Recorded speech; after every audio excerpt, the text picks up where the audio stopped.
News for you. Interesting news. It's Blake and Aaron's Spilling the Tea with Sandy.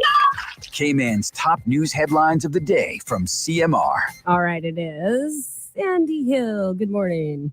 Good morning. How are you? Great. How are you doing? I'm doing good.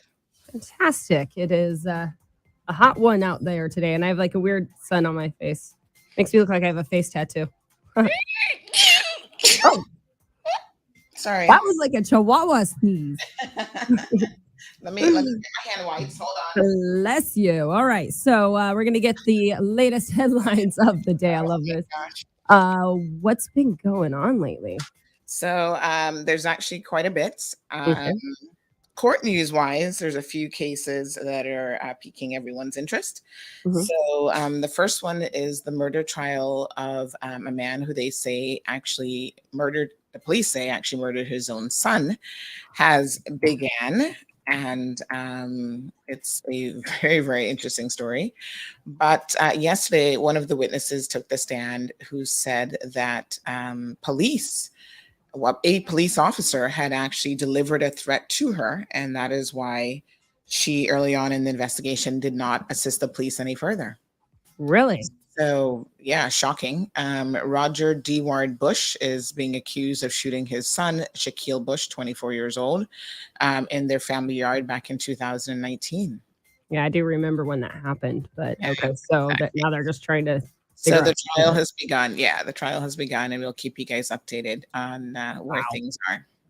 Pretty shocking. Yeah. Monkeypox could potentially be renamed. The World Health Organization is essentially asking for people to, I guess the medical, I don't know who exactly renames diseases, but the medical professionals, I suppose, to consider renaming it to something that is less ethnically offensive. Yeah. I thought it came from monkeys, but I don't know what if it's derogatory, then yeah, absolutely it should be renamed. Yeah. I think everyone should name things literal, like if it was like originated in monkeys. That's what I was thinking. I think, but monkey, like gorillas, monkey, I think has a double Oh connotation. no, I know it does. I know that. But what I'm saying is I'm using I'm talking about the actually, yeah, I get what's going on here. So, and also it is sound like it would be nice to have like more of a scientific kind of name for it. I guess nobody would probably be able to pronounce it, but hey. And also maybe make it sound less scary or something, you know? Yeah. Like it sounds like, you're going to turn into a gorilla or something. Pappy Conley. He wrote the iconic song My Cayman and Girl and performed it for many, many years, has passed away. Oh, I see. Everybody will remember that song being performed at all sorts of amazing events over the years. And he passed away on Monday, June the 13th. So we extend our condolences to his family. He was an entertainer, came out entertainer for, I think pretty much his entire adult life. Did a lot of music performances with local artists. But I think that one song, definitely he will be remembered for. My Cayman Girl. Amazing song, actually. Yeah, I know it. Yeah. So, in other news, there is a Hayes Foundation worker who is allegedly in some sort of hot water, some sort of trouble with the JDF in Jamaica. So the story goes that he left without whatever proper permission is needed, aka deserted the army in Jamaica. His family says that it's a mix-up and it's not really desertion. But whatever it is, seems like it's causing some waves for him. So hopefully he gets that sorted out because he is working in the Cayman Islands for the Cayman Islands government. Oh, no. Well, yeah, have to look into that. Maybe you just wanted to go and get a different job. But it's not that easy when you leave an army. I get that. Yeah, you kind of have to do it the right way. Yeah. The big shave is back. So the governor will be shaving. I don't know if he's doing it this year, but I'm sure he'll participate because he has in the past.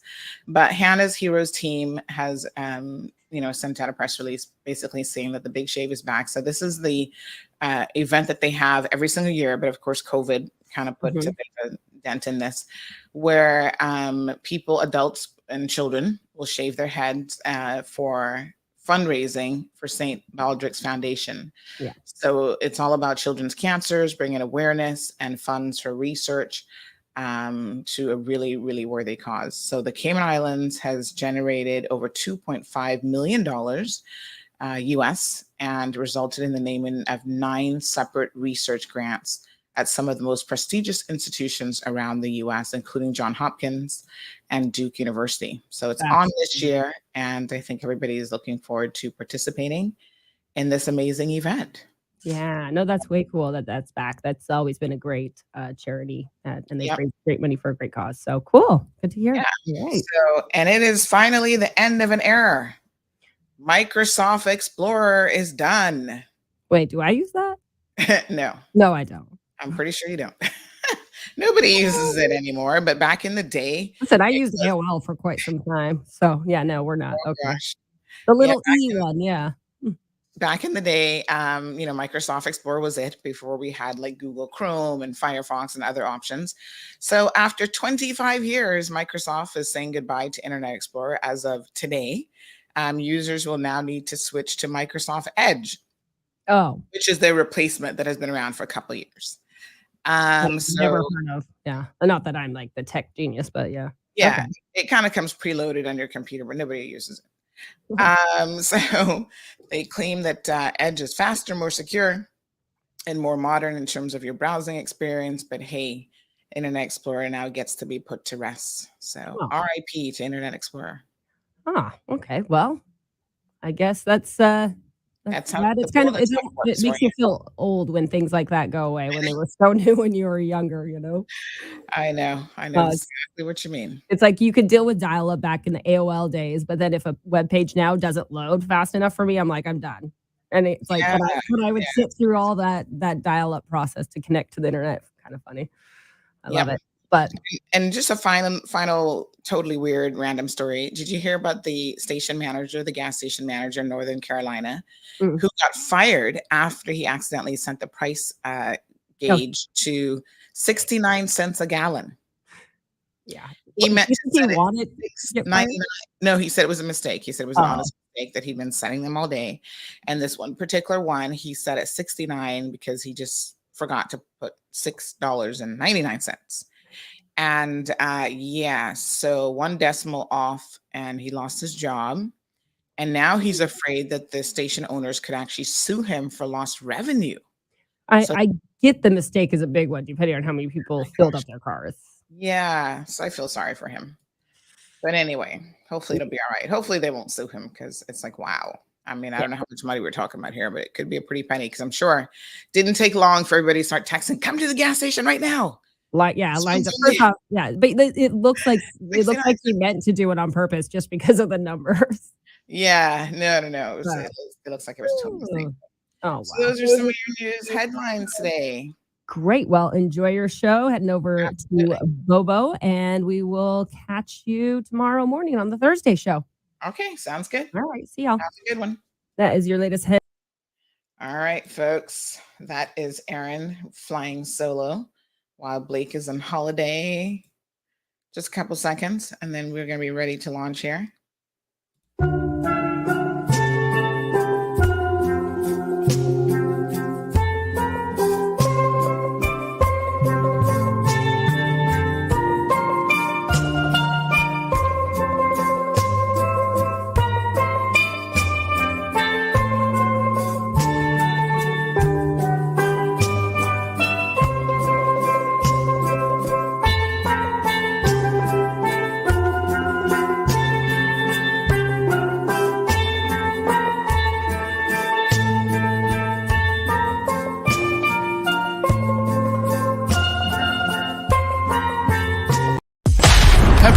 Sorrel, ginger, beaver grass, or English. Get it ready.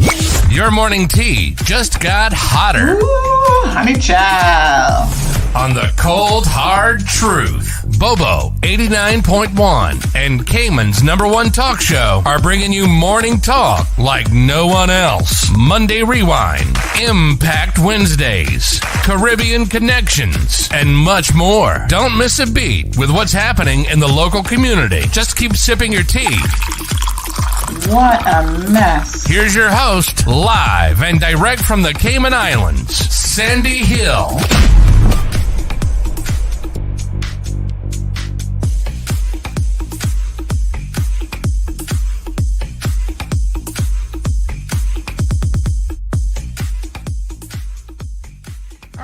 morning, folks. Happy Wednesday. It is officially hump day. So much going on this month. I hope you guys had a wonderful evening. So good morning to everyone who's tuned into the program. Good morning to Miss Vernita. Good morning to Lizette. KK says SIP to Shaq. We'll talk a little bit about that. As you know, sometimes as a trial is going on, we just are a little bit more cautious these days because we don't want to interfere with the trial. This isn't a jury trial per se, so that is less of a concern, but we'll just report what is going on and then we'll await the verdict. So Kathy, good morning to you. Omeria is here. We've not seen you in a minute. How are you? Good morning. KK, I don't know. That's a hot mess. We'll talk about that a little bit. Wee, good morning. KK saying background checks are a necessity, especially when you're working around children and you're working for the Cayman Islands government. I think that would be really, really important. Good morning to Lulu Jackson. Good morning. Miss Beulah's got it locked. Good morning to the beautiful Miss Iva. How is our mango tree doing? I saw Miss Lisa Arch. She's no longer, she hasn't been an Arch forever, but Scott last night. And she was saying, what happened to you? You never came for your mangoes. I'm like, honey child, I messaged you. Didn't you get my message? Anyway, we need to get it sorted out, this message. Oh no. Oh man. Oh God, I hate getting bad news any time of the day, but especially in the morning. So, oh Lord, have mercy.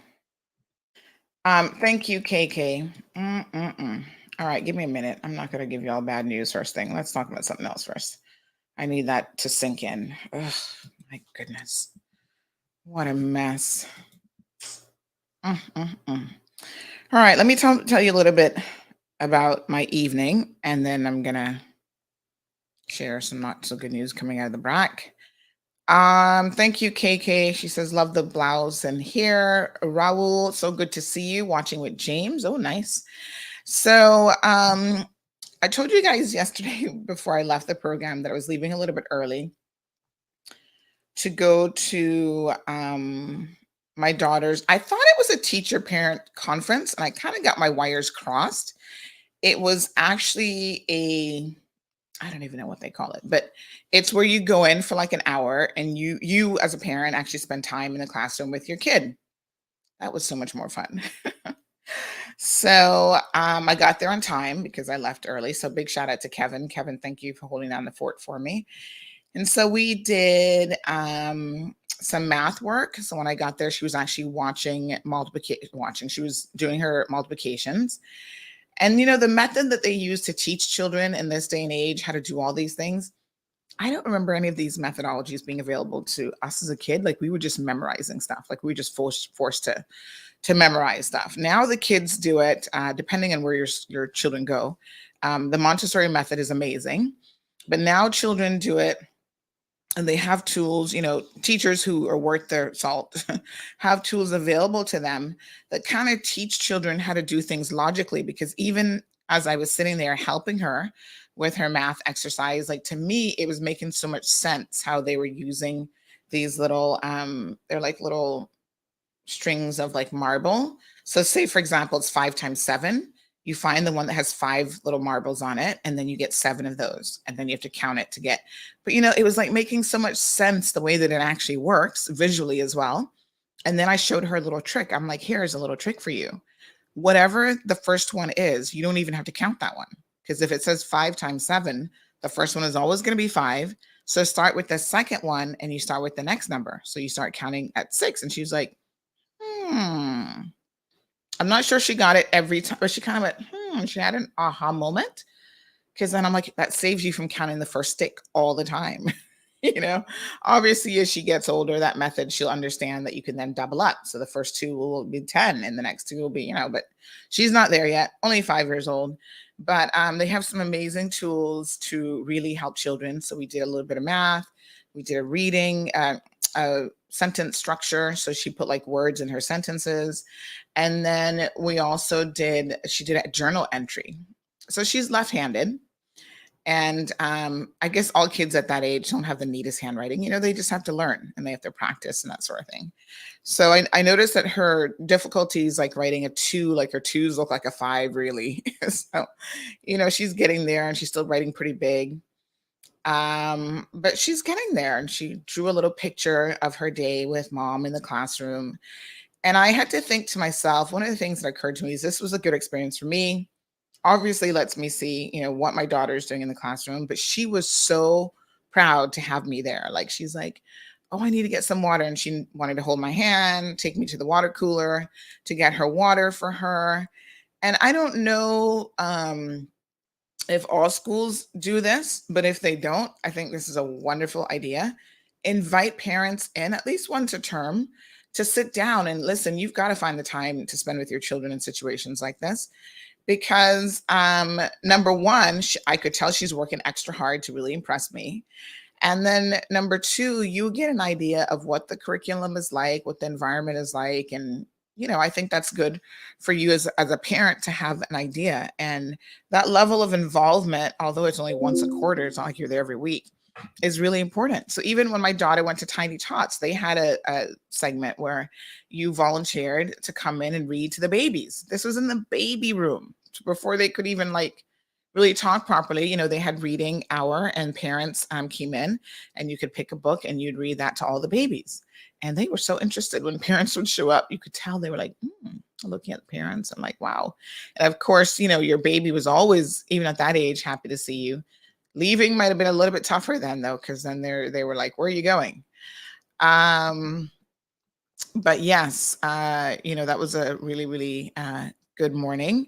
So then she said, "Are you going to pick me up early? Are you going to come back at lunchtime to pick me up?" And I said, "No, why would I pick you up early? You got to stay here for the rest of the day." And there was a little kid there. Oh my gosh, my heart went out to him. So I guess he's relatively new to the island. I hadn't seen him in the class before. And he doesn't really speak any English. And he speaks like a European language, like Slovakian or something. I don't know exactly, but something like that. And so, of course, nobody in the school speaks that. And poor thing, I felt so bad for him. They were really, the teachers are so kind, and they were giving him stuff like, a lot of nonverbal communication. So they would show him how to do logical pieces, like put pieces together and whatever. And then they'd kind of motion and have him try it. And I said to the teacher, why not use, and this is why I'm not a teacher for kids that age, right? I said, why not use, modern technology? I mean, I see it on 90 Day Fiance all the time. These people don't speak any English, but they're falling in love with each other. They don't speak each other's languages, right? So I said, why not use like a translator app on your phone? And she says, that sounds like a good idea in principle. But when we tried it, the problem with a 4-5-year-old is he actually thought that we were fluent in his language. And so number one, it's not going to force him to learn English, which is what, unfortunately for him, he's kind of sink or swim. He's going to have to learn English. And it was kind of confusing him because he thought the teachers actually spoke his language. So I think they probably tried it for a day, and he was, saying all, and they're like, "Oh, no. We need you to, this isn't going to work." So poor little kid, he was crying a little bit and stuff like that. And you could kind of see, oh, my heart as a mom, I just wanted to hug him. But you could kind of see, at times that he was just getting a little bit upset because I think he has attached himself to a particular teacher already. But, he can't communicate with any of the other kids right now, really. They're having conversations and he can't be a part of that. Thought it was kind of sad. I told you guys a couple of weeks ago, I was at an event with someone who is hearing impaired. And it was like the same sort of thing where sometimes you don't really think about these things until you're in a situation. But this young lady's sister was there translating for her. And I thought, oh my God, that's so wonderful, because all of us take for granted that we can sit at a table. Even if we're not actively engaged in a conversation, you're listening to it. You get to hear, what other people are saying. And here's someone who's hearing impaired, especially someone has turned away from them and they can't see their lips or anything like that. They don't have the benefit of being able to participate in the conversation, even just from the perspective of listening, right? So I noticed that her sister was really, really kind, and that even throughout, although, we weren't directly speaking to her in a conversation, her sister was translating and telling her what was happening at the table and who was saying what. And, you could kind of see her like chuckling at moments if she found something funny and that sort of stuff. So, just be thankful, folks, that we are if you don't have any sort of a disability that kind of slows you down in life a little bit, or any obstacles, just be thankful. That's my message here this morning. So last night I then went to that's why my hair kind of still looks a little bit fancy. I went to the book signing that they had at UCCI. It was really quite good. I must say it was a full room, completely full. The what's the auditorium called there at UCCI? Anyway, they have it named after, I think it's Sir Vassal Johnson Auditorium or something. But it was completely packed, and they had guest speakers, and some of the ministers were there. So I saw Minister Brian. I saw he's tourism and transport. I saw Minister Saunders. He's obviously finance. The education minister wasn't there because some of these ministries had actually sponsored the text, as we heard the other day. And then there was MPs and parliamentary secretaries, Kathy Wilkes, John Dwayne Seymour, and I think that was it, really. The governor was there as well. So that was really nice to see a few people come out. No member of the opposition. I'm just giving you facts. Take it how you want to take it. But that's going to be relevant when I talk a little bit about some of their antics later on. Substance is so important. Everybody can put on a show, and a show might impress you if you're fool enough, not fool enough, if you are uninformed enough to fall for it. And they're putting on a good show. But when it comes to substance, when it comes to them actually doing certain things, I notice the substance just isn't there. So we'll get into that salty mess a little bit later on this morning. Good morning to Richard. Good morning, Melita. Lulu says, I'm listening on the radio, but are you also watching on Facebook? You're doing both? Beautiful Melita is joining us. Melissa, good morning to you. George, so good to see you. Jasara also has it locked. So yeah, it was a very well-attended event. I got my book signed. I still didn't get everybody to sign it. So I'm going to message Teresa because I feel like Teresa and I need to have a lunch anyway. And I'm going to message her and see if we can't get together and have her sign my book. And we just need to catch up. Like, it's been a minute. I was thinking that yesterday. I'm like, oh my gosh, it's been a minute that I haven't had like a proper conversation with Teresa because I just haven't seen her. She's been super busy. You know, she's a mom of young adults who are in university and just keeping busy. So we have Miss Sabrina Turner, who's going to be joining us, MP Turner, this morning. And yeah, so yeah, oh my God. So we got a couple things going on this morning already, which is crazy. But yes, oh, Lord have mercy. Well, I'm here to tell you all news, unfortunately, and I hate to be the bearer of bad news, but you know, this morning we have a fatality coming out of Kimmenbrack. A mother of 3 has been killed in a car accident right by Star Island, which is crazy. That's not a dangerous bend or anything in the road, so I'm not sure what happened. The information is trickling in this morning, so as we get more details, I will certainly let you know.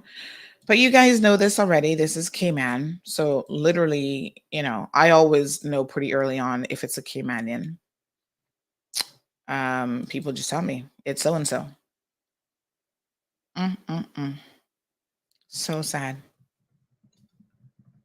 Wow. So of course, we won't be naming her because it's very, very possible that this early on, a lot of people may not yet know. Oh my God, what? Somebody just sent me her picture. Oh no, she's pretty young. Oh Lord, have mercy.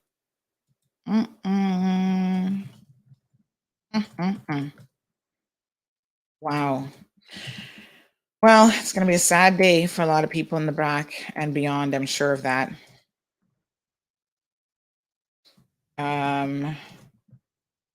Wow, that's crazy. Okay. All right. So, you know, it's a developing story, folks. As we get more, we'll tell you what we can, but we won't be telling you any names at this particular time. But listen, you guys know how this is. I've told you this before. Anytime it's a Caymanian, if I hear a road fatality and I don't hear who it is within half an hour to 45 minutes, you can better believe it's not a Caymanian. This is just how it is. I've learned this over the years, 5 years now of doing CMR. And by 2 or 3 hours in, if I haven't heard who it is at all, then it's definitely not a Jamaican and it's not a Honduran. Like it's nothing like remotely connected to Cayman. Because even if it's a Jamaican, but normally they're married to Caymanians or work for a Caymanian, or by then you kind of hear a name floating around. We're just closely linked. We're closely linked to Jamaica, Honduras. And so if you don't hear a name, that normally means that it's someone from much further away, Europe, Asia, Africa, or something like that. And this is like, I've proven this every single time. Like people are like, do you know who it is? And I said, well, it's 45 minutes later and we haven't heard. So what I can tell you with confidence is it isn't a Caymanian or whatever. And every single time I'm 100% spot on. We do have a name. So this person is definitely connected, or in her early 30s. Okay. All right.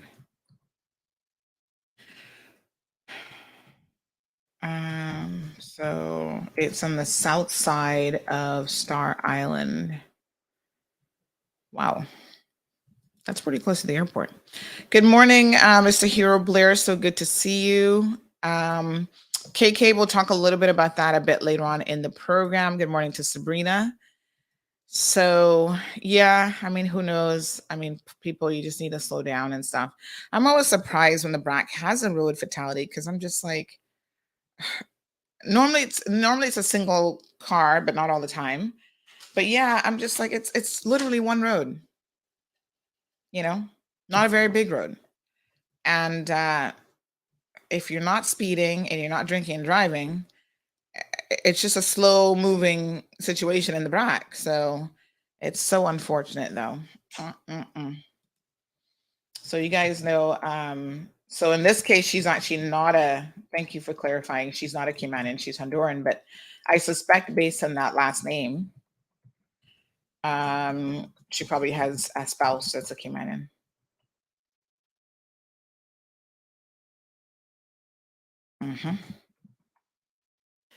So, oh, there we go.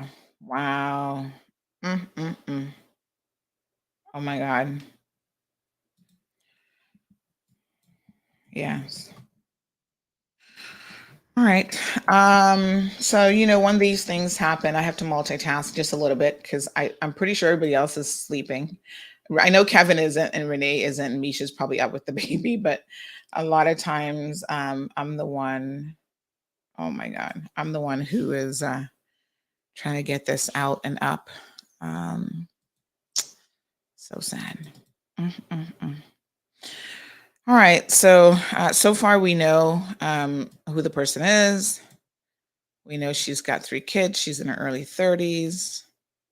Wow. The picture of the vehicle looks like she ran into one of those stone walls, honey. And whoa, those stone walls don't move too easily. So you already know.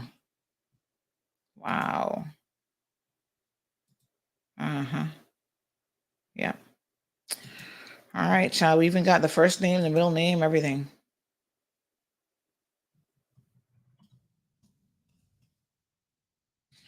All right. Yeah, so she's married to a Caymanian. Wow. So crazy. Yes, folks. So someone said, what did I miss? So someone unfortunately has passed away. Road fatality in Cayman Brac.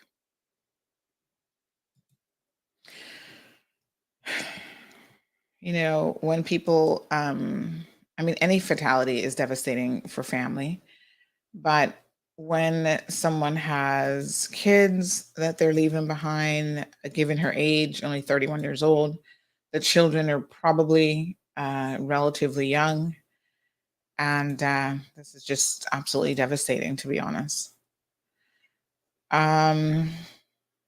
Unbelievable. Good morning. Kitchell says, good morning. I'm looking for some assistance finding my purse. Okay. Probably the best thing to do is just send us a photo. I'm going to talk about lost and found this morning as well, because we have a bit of an update for you guys on a story. Young Audacity says, Cayman Brack, fatality. How on earth can that be? I know they've had a few over the years that have really shocked and surprised me, and I think everybody else, because you're like, how can you have an accident in the Brack? There's hardly any cars on the road.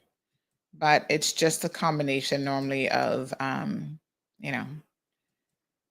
alcohol or speed. That's 99.99999% of the cases, right? Let's go ahead and have a look at the morning news while I take a minute to kind of recompose myself here, folks. We'll be right back after these messages.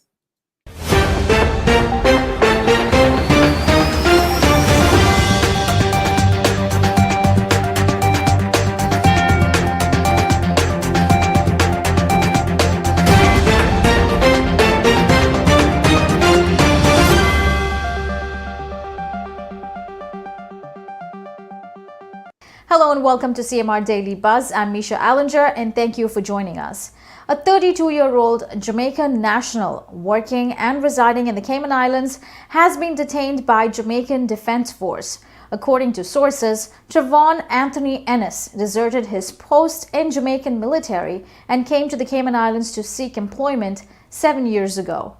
In 2015, Ennis left the force without any authorization per protocol. The Jamaican Defense Act makes it a criminal offense, punishable by a maximum imprisonment of up to 2 years under military law.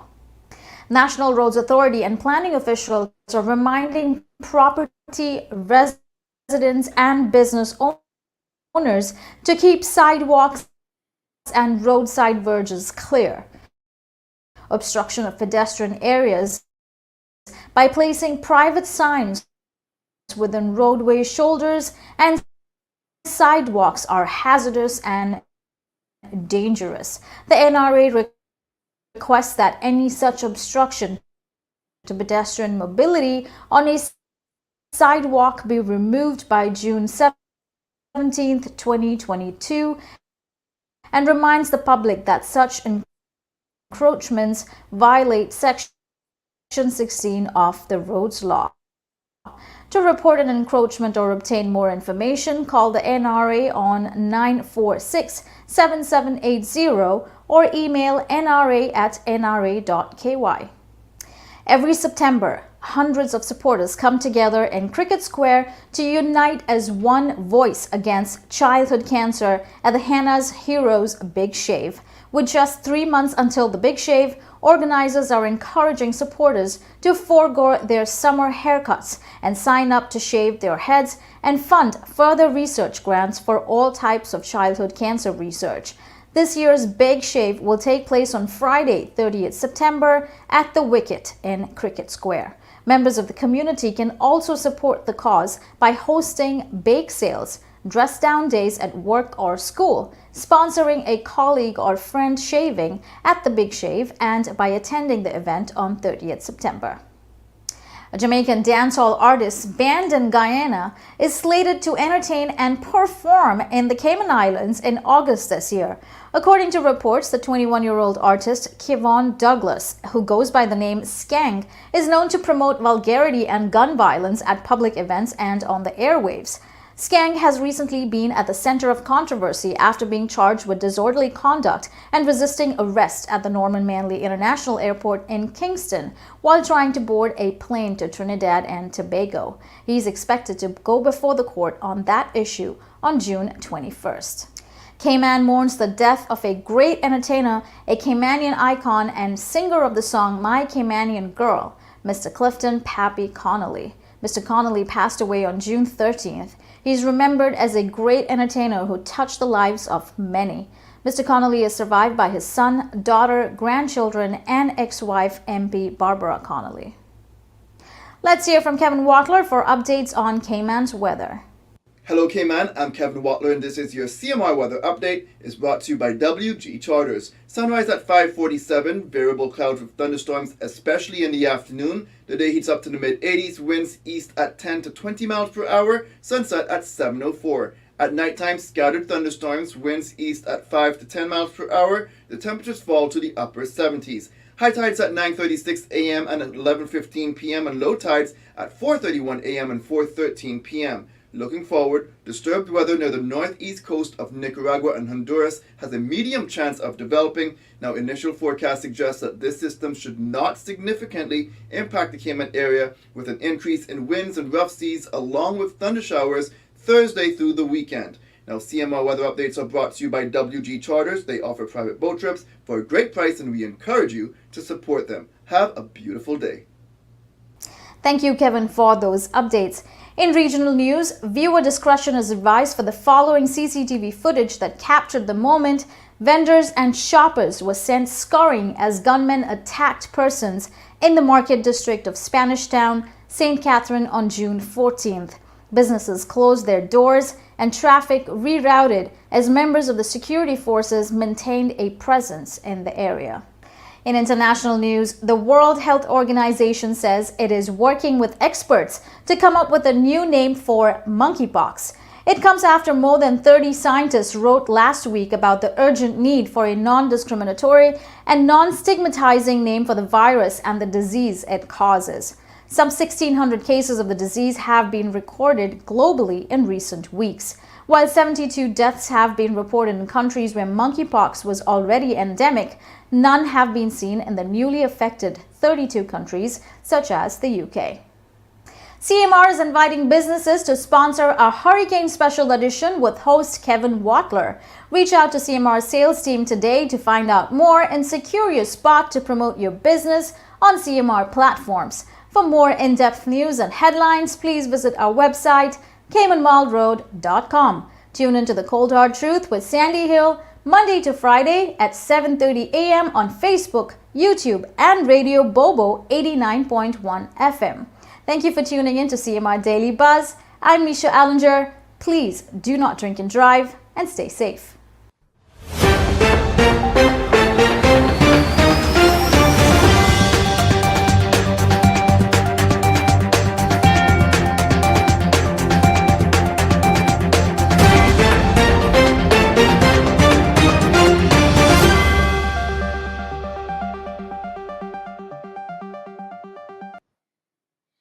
All right, folks. Thank you so much for listening to Misha this morning. She always brings us some wonderful news updates.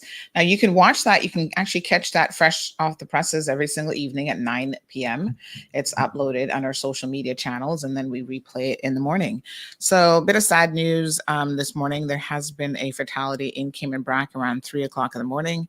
A young lady around 31 years old lost her life just there on the east side of the Star Island restaurant. Looks like it's just a single vehicle accident that, her vehicle collided with a brick wall. So we do send our thoughts and condolences out to her family this morning. She is a mother of 3, so of course her children will no doubt be the most severely impacted by this. So this is what we're receiving early on in terms of the accident scene. So very, very sad situation.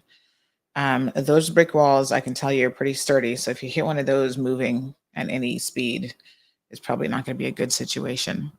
There's another serious accident a couple of days ago down Breakers, like before you get to Breakers. That person actually walked away miraculously from the accident because, given what I heard, it's a miracle. And I was saying to the person who is in the vicinity of it happening, because the tow truck went out yesterday. It happened, I think, the morning or the late night before, overnight. And they said they couldn't believe that the person actually walked away from this. And when they saw them, they were like, wow, you should be on your knees thanking somebody. If you don't believe in something this morning, you better believe in a miracle. And I know sometimes people get second chances and they still continue to do things that jeopardize their lives on the roadways, like speeding and so on. So good morning to Scott. Scott, your ears must have been ringing last night. That's a Caymanian saying. That means that when people are talking about you, Your ears should be ringing. I had a lawyer say it to me yesterday when I went to court. She's like, "Girl, were your ears ringing all morning?" And I was like, "No." My ears would probably be ringing all the time if that was the case. But Scott, when I was at the book signing event, someone said to me, "Girl, I'm gonna kill you because you have me going to Waffle Monkeys." They were like, "I was there earlier today getting donuts and sausage rolls," and the girl was like, "You're back again?" And because she had told them the last time, "I'm not coming back, I'm not coming back." And they said, "Oh yeah, you're back again?" She's like, "Yep, Sandy's fault. Can't stay away now from the freshly made sausage rolls and donuts that they make every single day." She's like, "Oh my God, they're so amazing." And I was like, "Yeah, I know." KK says, "Fishy act." What is, well, I'm not sure what you're referring to. Good morning to Debbie. Perla's here. Says, "You look different and stunning." It's just the hair. And believe it or not, it's already a little bit flat. Girl, last night I had to bring my A game. So, I put on my cute little dress with my little pearls. And everybody was like, "Oh my God, you look so amazing." I'm like, "It's the pearls." It's the blue and then the pearls and the little hair. Oh, by the way, big shout out to Capelli and Rocio. Rocio always be hooking me up with my little hairstyle. I hadn't done anything in a while. Even the guest speaker is like, "Oh, you look so different than you did this morning." I was like, "Yeah, this morning is like the rough cut." That's when you roll out of bed, jump in the shower real quick, and just pull your hair back. So yes, hair makes a world of difference, apparently. So thank you so much, Perla. Good morning to Daisy. So thank you. Oh, Susan's here. She says, "You looked very nice last night." Oh, thank you, Susan. I still had to wear my little granny shoes, child, because y'all know me and heels not friends anymore. I go into my shoe situation. I'm like, what shoes should I wear? And I thought, oh God, I've already been on my feet all day today. So I'm going to wear as flat a shoe as possible.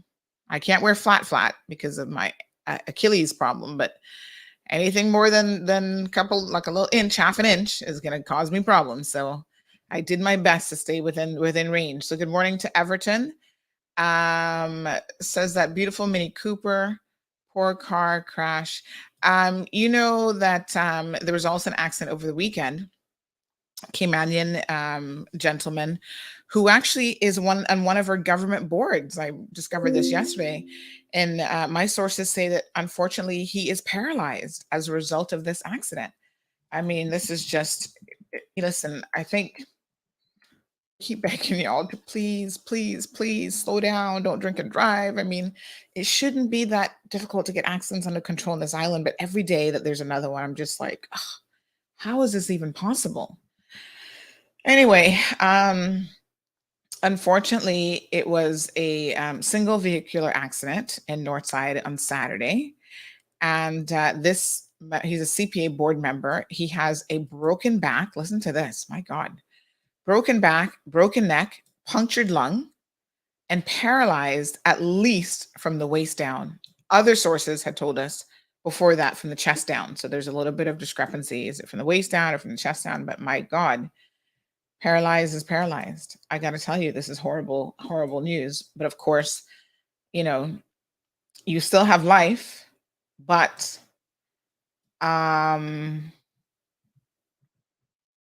yeah, very, very sad situation. So if you're a Caymanian, you probably already know who that individual is. Janetta, good morning. So listen, on Monday's program, we had a bit of a hot moment in terms of politics. And I do want to pick up the conversation. I kind of want the minister to come on first because y'all know once I get started, I don't want to get off that bandwagon until I'm done. So I got a lot to say this morning and I don't want her interrupting my flow. So minister, come on now, 8 o'clock, 8:04. Tell us all about your Father's Day program that you have planned. But I am just really, politics being what it is, everything that you see and hear, you cannot always believe or take at face value. Janetta says, "Did you hear about the tampon chaos?" Yes, child. We'll get to that.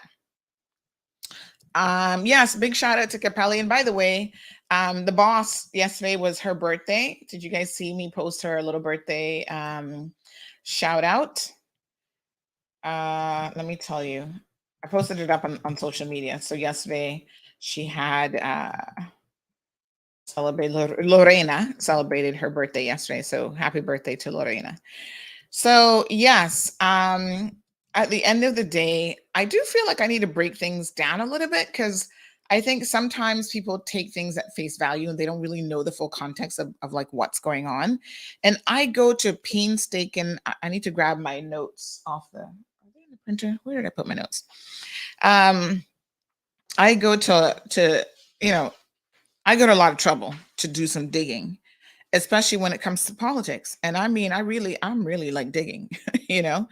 And so, what I want to say is, just because the progressives jump up and put out a video and they say, oh, you know, we've been asking questions about what's the government doing in relation to the cost of living and this and that. And oh, we're glad now that they've responded. Let me be very frank and honest with you. Shall we? Because that's the only way that we know how to do things around here. The progressives knew that for over a month now, the government has been working on this particular solution with CUC. They knew that there were things that were coming down the pipeline, but this is where people play politics. And I'm not necessarily saying that I'm blaming them, because, hey, if I were a politician, I would be playing politics too, because you're desperate to get reelected, right? That's where your money bag is. Politicians don't always know how to be honest when they're playing politics, and that is where I have an issue with the progressives. That's where my thing is. I'm like, listen, your job as a good opposition is to question the government, is to put them under pressure. But the things that are happening in this country that you should probably be putting them under pressure about, for example, the port and that hot mess over there, you don't see any member of the opposition being concerned about that. Why? Because they just don't care about the real issues, right? Not only that, but that port has been a fiasco, because they know it's not necessarily this government's fault, although I'm holding this government responsible for fixing some of the mess. But that port has been a fiasco for years. Listen, the next story we're going to drop on them is how these same board members, progressive people that they appointed, took apart. I got the email from the Auditor General's office. I've not had a time to dig into the report yet, but there was essentially, I'll give you the short version of it, and then you tell me if I'm crazy here. There was a report that came out that said, listen, this board likes to micromanage and overstep. They don't seem to understand what being a board member means. So there's an actual Auditor General report that said that. So I had FOI'd and was waiting on the report before I put out my story and give you all the details. So, you know, those are appointed members. Kishal, I need you to tell me details like where it was lost, when, and that sort of thing in your email. I got the email. Thank you. I got the photo, but I need a little bit more details. That might help people. So yeah, you know, they put these board members there who are into micromanaging. So the Auditor General released this report saying, you guys don't even know what your role is as board members. You're not supposed to be trying to act as HR manager. You should not be fraternizing with the finance guy, the acting finance guy, who, by the way, not for nothing, but this man wants the top job. He's a Jamaican fella that has been here in Cayman a minute. And based on his movements and his behavior and how he interacts with the board, right now there's even a rumor that because Mr. Dale Christian, has left Grand Cayman and returned to the BRAC, so everybody's like, well, who is the acting port director? Only Jesus knows, because clearly Jesus needs to take the whole port and drive off with that mess. But rumors are afoot that the acting port director is actually this guy, what's his name, Hutchinson? Can't remember his first name right now. But I'm thinking to myself, what? And remember, he's actually getting paid more than the acting port director. He has some kind of in with certain board members that makes me uncomfortable. Very uncomfortable, because it doesn't make any logical sense. It doesn't make any money sense. And his movements are that of someone who wants to be running the port. And I'm just not comfortable with that for more reasons than one. Now, y'all know there are rumors swirling around. I've heard the rumors about alleged inappropriate relationships with some board members. I don't know if that's true, because I'm not between the sheets with them. if that's really what's going on. But what I do know is that the way in which they treat him and the sort of carte blanche that they give him to do whatever the hell he wants, something is wrong. Something is not right. Now, you know, we had told you about this report that they had done where they were trying to dig up in Miss Beth's hiring practices and all sorts of stuff, right? And I'm not going to dig too deep in the report. These are very surface comments right now. But this goes back to my point. This place has been a mess for a minute. Partly because of the board members who've been there for a long time that the progressives put in place. Okay? They've done nothing about it. They want you, the people, to believe that they're on top of everything in this country and they're holding this government accountable. So they released a video a couple days ago. Oh, we're holding them accountable, blah, blah, blah. Really? Because the movement that you just made wasn't about holding anybody accountable. Again, I have this new theme of low-hanging fruit. You're going to pick the easiest thing in the world. Of course, the easiest thing in the world to talk about right now is the economy. Everybody in the world is talking about it. Oh, good. The minister's here just as I'm about to get started, honey chill. Good morning, Minister. Good morning, Sandra. My humble apologies. Traffic got me, so I have to call in. No problem, my dear. It catches a lot of people in the mornings. We appreciate the call. Now, we know that you have an event coming up this weekend, and you want to tell us a little bit about that event. Yes, we're celebrating and showing our appreciation to our fathers. I didn't want to just show appreciation for mothers. I wanted to do the same thing for our fathers, and we understand and we know based on the feedback, we gotten huge success for all who attended the Mother's Day event, and it's going to be no different for our fathers. That kicks off, Sandra, on Saturday evening from 6 until approximately 9 in the night. We're looking for a night of fun activities. We know fathers like to play dominoes and ludo and just sit down and just have a good time. And that's what is planned for, a fun game, but it's also a family event. But it's dedicating to our fathers. Wow, beautiful.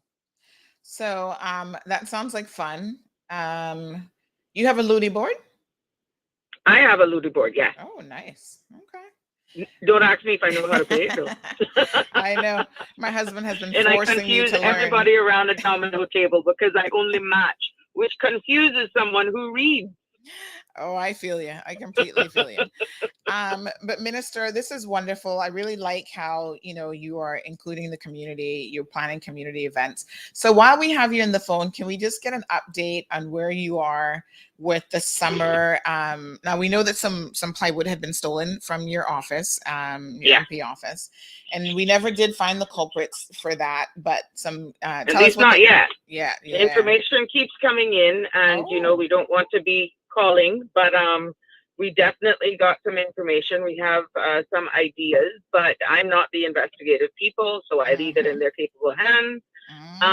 But yes, it's time is coming, and I know parents were a bit on the edge. What do you do with your kids during the summer? And the people have elected me to serve, and I'm doing my best to serve them and to make sure that I meet the needs.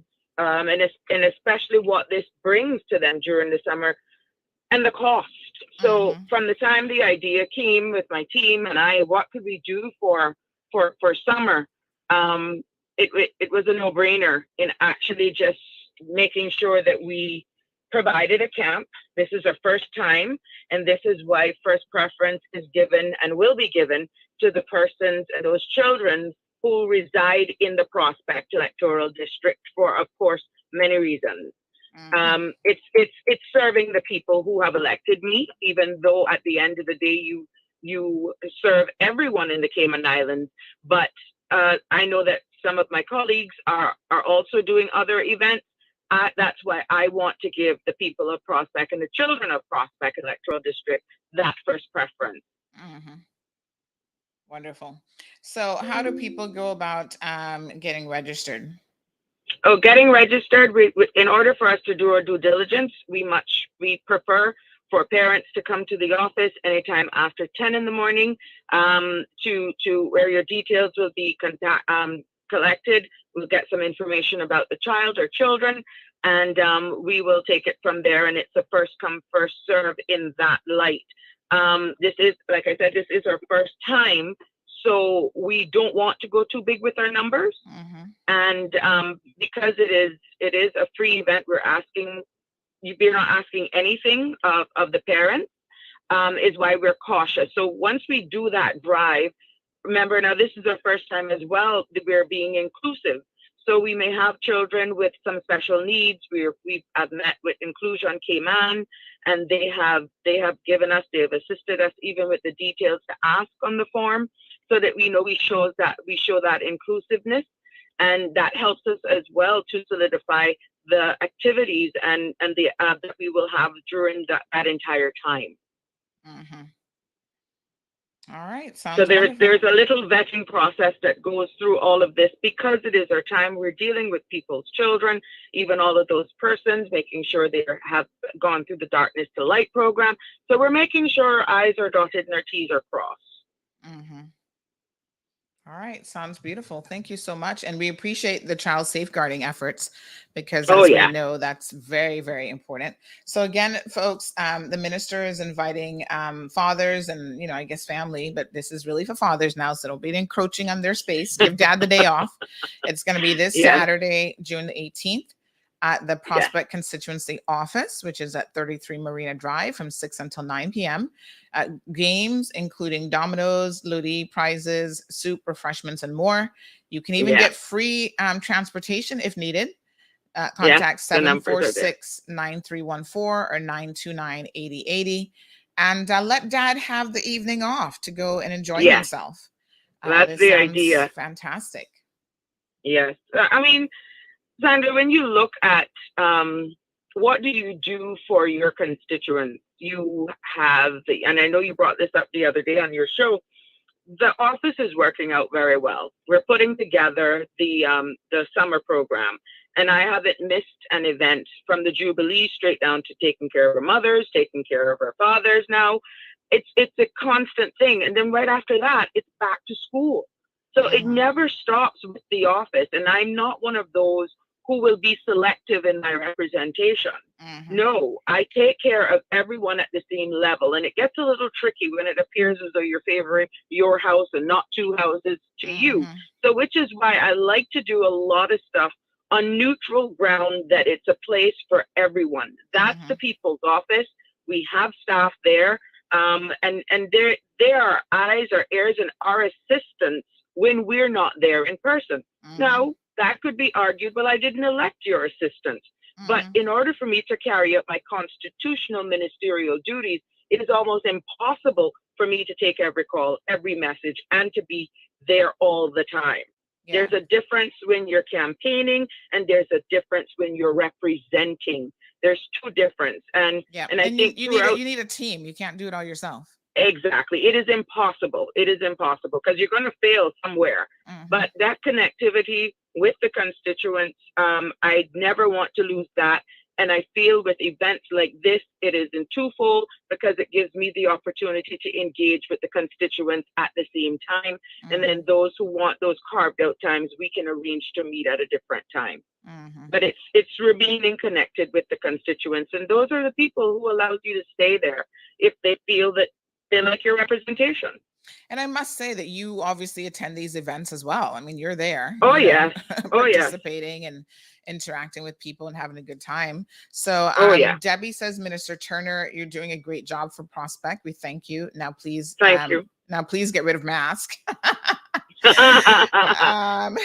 Sylvia, Sandra, it's interesting. I will not go in there, because we're actually just yesterday considering the new reg. I know. No, but by the end of this week, we will have some announcements to make, and I'm quite sure the Premier and myself will be on to let the community know the next phase. So it's way in advance, because these current regulations expire the end of this month. So we thought being, doing it way in advance, so get the feel and consensus of the entire cabinet with the guided advice from the CMO, then we will be able to tell the country what is next for Cayman, where public health regulations are concerned.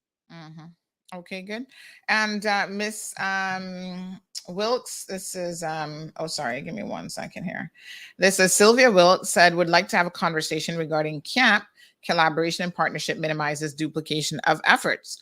So I think Sylvia will be in touch to talk to you about Sure, not a problem. what that means. So yes, Sylvia, reach out to her. Minister, thank you very, very much. I was just about to get started into a bit of a heavy conversation, so your timing was impeccable. Because Perfect. you know, once I start going down that road, child, I know. it's hard to pump You the have me brakes. stuck. You have me stuck many mornings in the basement. I don't want to stop. I don't want to. And then you got to convert to the phone. So I know exactly what you're saying. Anyhow, but thank you so much for your time. Thank you, K-Man. Also says, good morning, K-Man, and great job, Minister. So folks, that is MP and Minister. Now let me go through your ministries: Health and Wellness, and now Home Affairs. Yes? Correct. Correct. All right, my dear. Have a beautiful day. Thank you so much. Likewise. Take care. Bye-bye. All right. Thanks very much again to Minister Turner. Of course, 936-2626 is the telephone number. And any of you can call into the program as well. We're going to be talking about a number of different things here this morning. Chris, were your ears burning last night? Because we were talking about you. I was having a conversation with Kevin because, you know, Kevin never watches the show. He's just too busy, chill, in the mornings, rolling out of bed. And he said, don't worry, he's still not missing anything, because he's like, Chris is locked in every single morning. So anything really juicy happens, he's going to be like, don't you know what's going on? So, child, KK, no. So let me get back to this topic of smoke screens and how you need to be very careful when politicians try to carve out a message, right? So listen, I want to give the progressives credit. Always give credit where credit is due. Even the devil must get credit when he's up to his shenanigans, because he can sure work hard. And there's certain things that the progressives is really, really committed about, but they're kind of like hit it and run politicians. I don't see them being steadfast and doing some of the things that I would love for them to be doing. These are the same MPs who, where are their MP offices again? I think Alden finally just hired Austin and somebody else to work in his office. And congratulations to Austin, by the way. I'm glad that he has a job, and I'm glad that it's Alden that's given him a job, because it's Alden that helped him lose the last job he had. Remember when poor Austin had to get in line about the whole port situation and flipped and did a 180? That's because Alden convinced him, well, now you're part of this unity government. This is what you have to do. You can't have a singular voice on this issue. You need to get in line with what the Progressive Party is doing. So, that in part cost Austin the election. He also listened to Alden when Alden said, oh, we'll share resources for our quote unquote constituency office, which they were supposed to be opening in the Red Bay area, and it never happened. So poor Austin, first time politician, listening to Alden, who's been there for 20 something years. Alden got things locked in. Austin didn't understand what was really, really going on. So he's just following Alden like a blind fool. And so, even during the election, oh, we don't need to have any meetings. You don't need to have any meetings. We'll just have a joint meeting with all the progressives on one big stage. The people never like that. The people in your constituency elected you. If you're in Prospect, they didn't elect Alden next door. So, they want to hold you accountable. So I think if anybody needed to give him a job, it needed to be Alden. So good. Make Alden use some of that constituency money for Austin. Austin's a Caymanian and a father. And I don't think any Caymanian, even because of politics, should be unemployed in this country. That's progressive style. This PAC government, I know some members of PAC government were trying to see how they could help Austin, how they could place him in boards. But that's a little bit tricky, because you might be putting the fox in the hen house. And listen, we already have loose lips everywhere. There's nothing that happens in this country, nothing, that somebody not talking it. That's why when I chuckle at, poor Mr. France and the governor, when something goes down and they're like, oh, this investigation with that last Auditor General's report that was leaked to CNS. Oh, we got to find out who leaked it. Really? Good luck. You're likely to find that out just like I don't know. You know what I'm saying? It's just not going to happen because everybody talks. People can't hold water. They can't keep nothing to themselves. Anyway, smoke screen and mirrors means that the progressives did this video where they got up and the current leader of the opposition, Mr. Roy McTaggart, well, you know, we've been asking, we wanted to ask the government, what are they going to do about the cost of living and blah, blah, blah. That's because you knew that they were going to be making this announcement. Now, unfortunately, because they had to respond to that and they were in Parliament part of last week, they didn't get to have another meeting, which was supposed to be the final meeting with CUC, to finalize all of the details in terms of how this was actually going to be rolled out, the CUC relief program that they're working on. So as a result of that, what you heard in the announcement wasn't the full details of what the premier actually wanted to say, but he was responding to the opposition. Now, the opposition actually submitted 3 papers, and I think at least 2 of them were unanimously agreed upon. They were not controversial in any way. But when I read, one is about music and bars and whatever, right? And I thought, yeah, okay, that's great. But you tell me something. When has the little small bar owner, including Alden's favorite bar, South Coast Bar there in Northside, when have they not needed this type of relief? It's great that you're introducing it now, but I do question, where have you been for the past 8 years when you were actually the government? And you could have introduced this really, really easily. Now you're like, oh, we're the champion of bars all over the Cayman Islands because we're going to allow for music to be played later on a Sunday. You've been running the country for 8 years, my friend. You've had the opportunity to do a lot. And so I'm a bit perplexed. Everybody's concerned about inflation and what is driving it. But, you know, we need to remember that what drives inflation is outside the Cayman Islands and outside of our control. You heard me this morning talking about this guy in, where was that, North Carolina, who put the gas gauge wrong. Did y'all hear the price of gas there? $6.99. Now, yes, that's US dollars. But even so, for the first time over the weekend, the average gas in the US went up over $5. That's a record. And there's some states and cities where it's over $7. So yes, we're now paying $7 plus for gas, but that ain't far off from where a lot of other people in the big United States of America, who has a very different financial context in terms of their numbers, are paying. But you know what gets me about this whole conversation? No one wants to have the conversation with you guys about the fact that as individuals, we need to be also taking some accountability and some responsibility for the financial decisions that we're making. And I do mean this as seriously as possible. Summer's here, and some of you are now talking about taking trips with your kids. Well, you know, the fuel factor impacts everything, right? Including airline tickets. Because that jet, whether it's the MAX 8, the MAX 50, or the MAX 1, requires fuel to run. It cannot run. It cannot fly. The turtle actually doesn't fly. The jet is flying, and that requires fuel. So I see people talking about, oh, you know, they're trying to plan a trip for family of 6, because no one wanted to have the conversation with you about family planning either. And I don't know why you have 50 million children, but I'm just saying.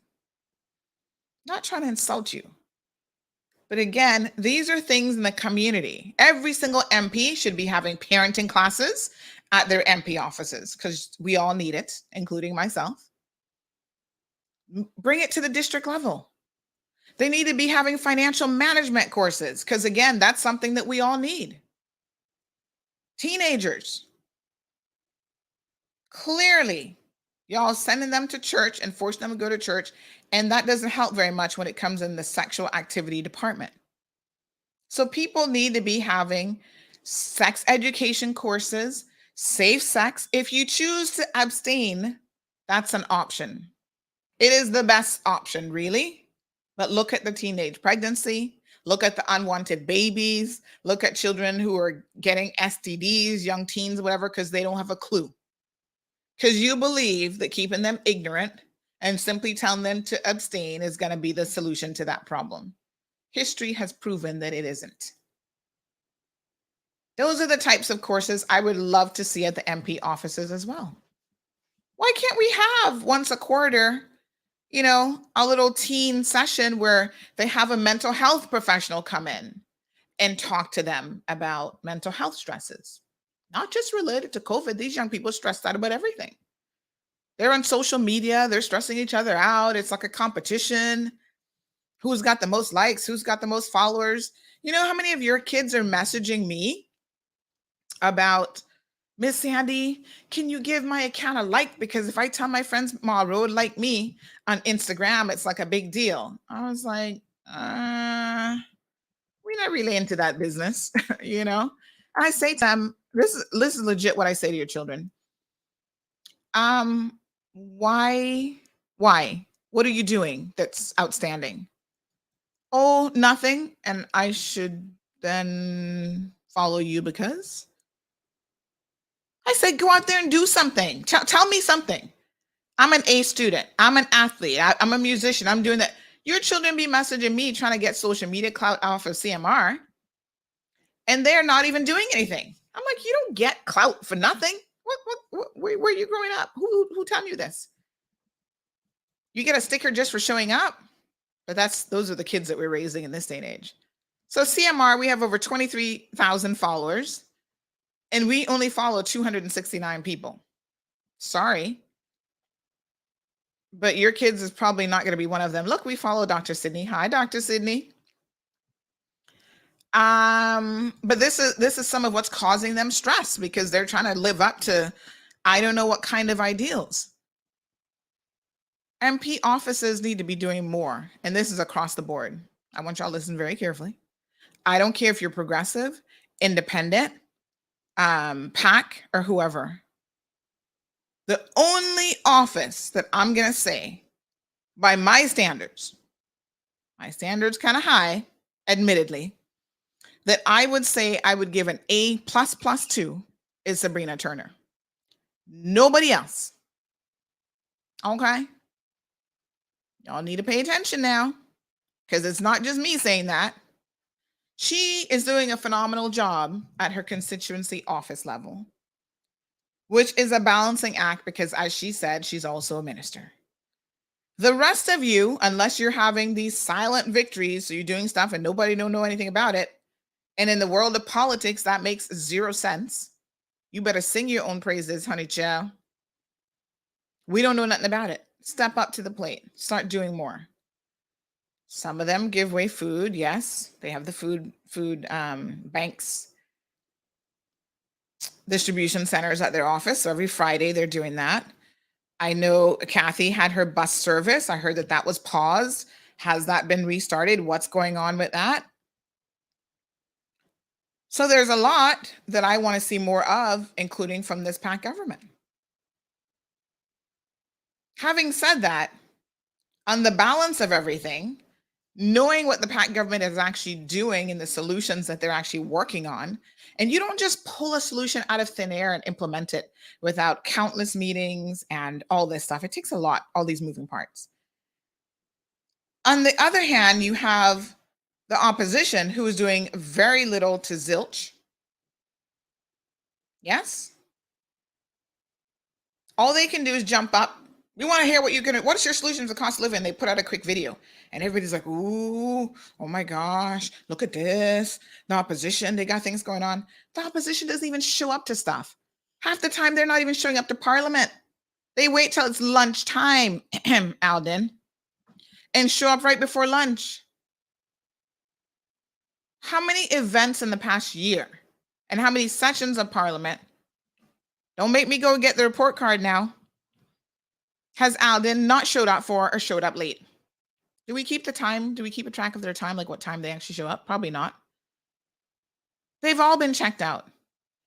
That event last night at UCCI, honoring intellectual contributors, honoring Roy Bodden and others, should have been full of MPs. Not a single opposition member was there. Not one. They couldn't even send one to say, oh, we're here representing the opposition. But yet you want to claim that you're so involved and you're so doing this and that and blah, blah, blah. When last did an opposition member go out there and clean up in the community or really help anybody? See, this is what I'm talking about when I say smoke screens. Don't be fooled. Appearances are one thing. Substance is a whole other cup of tea.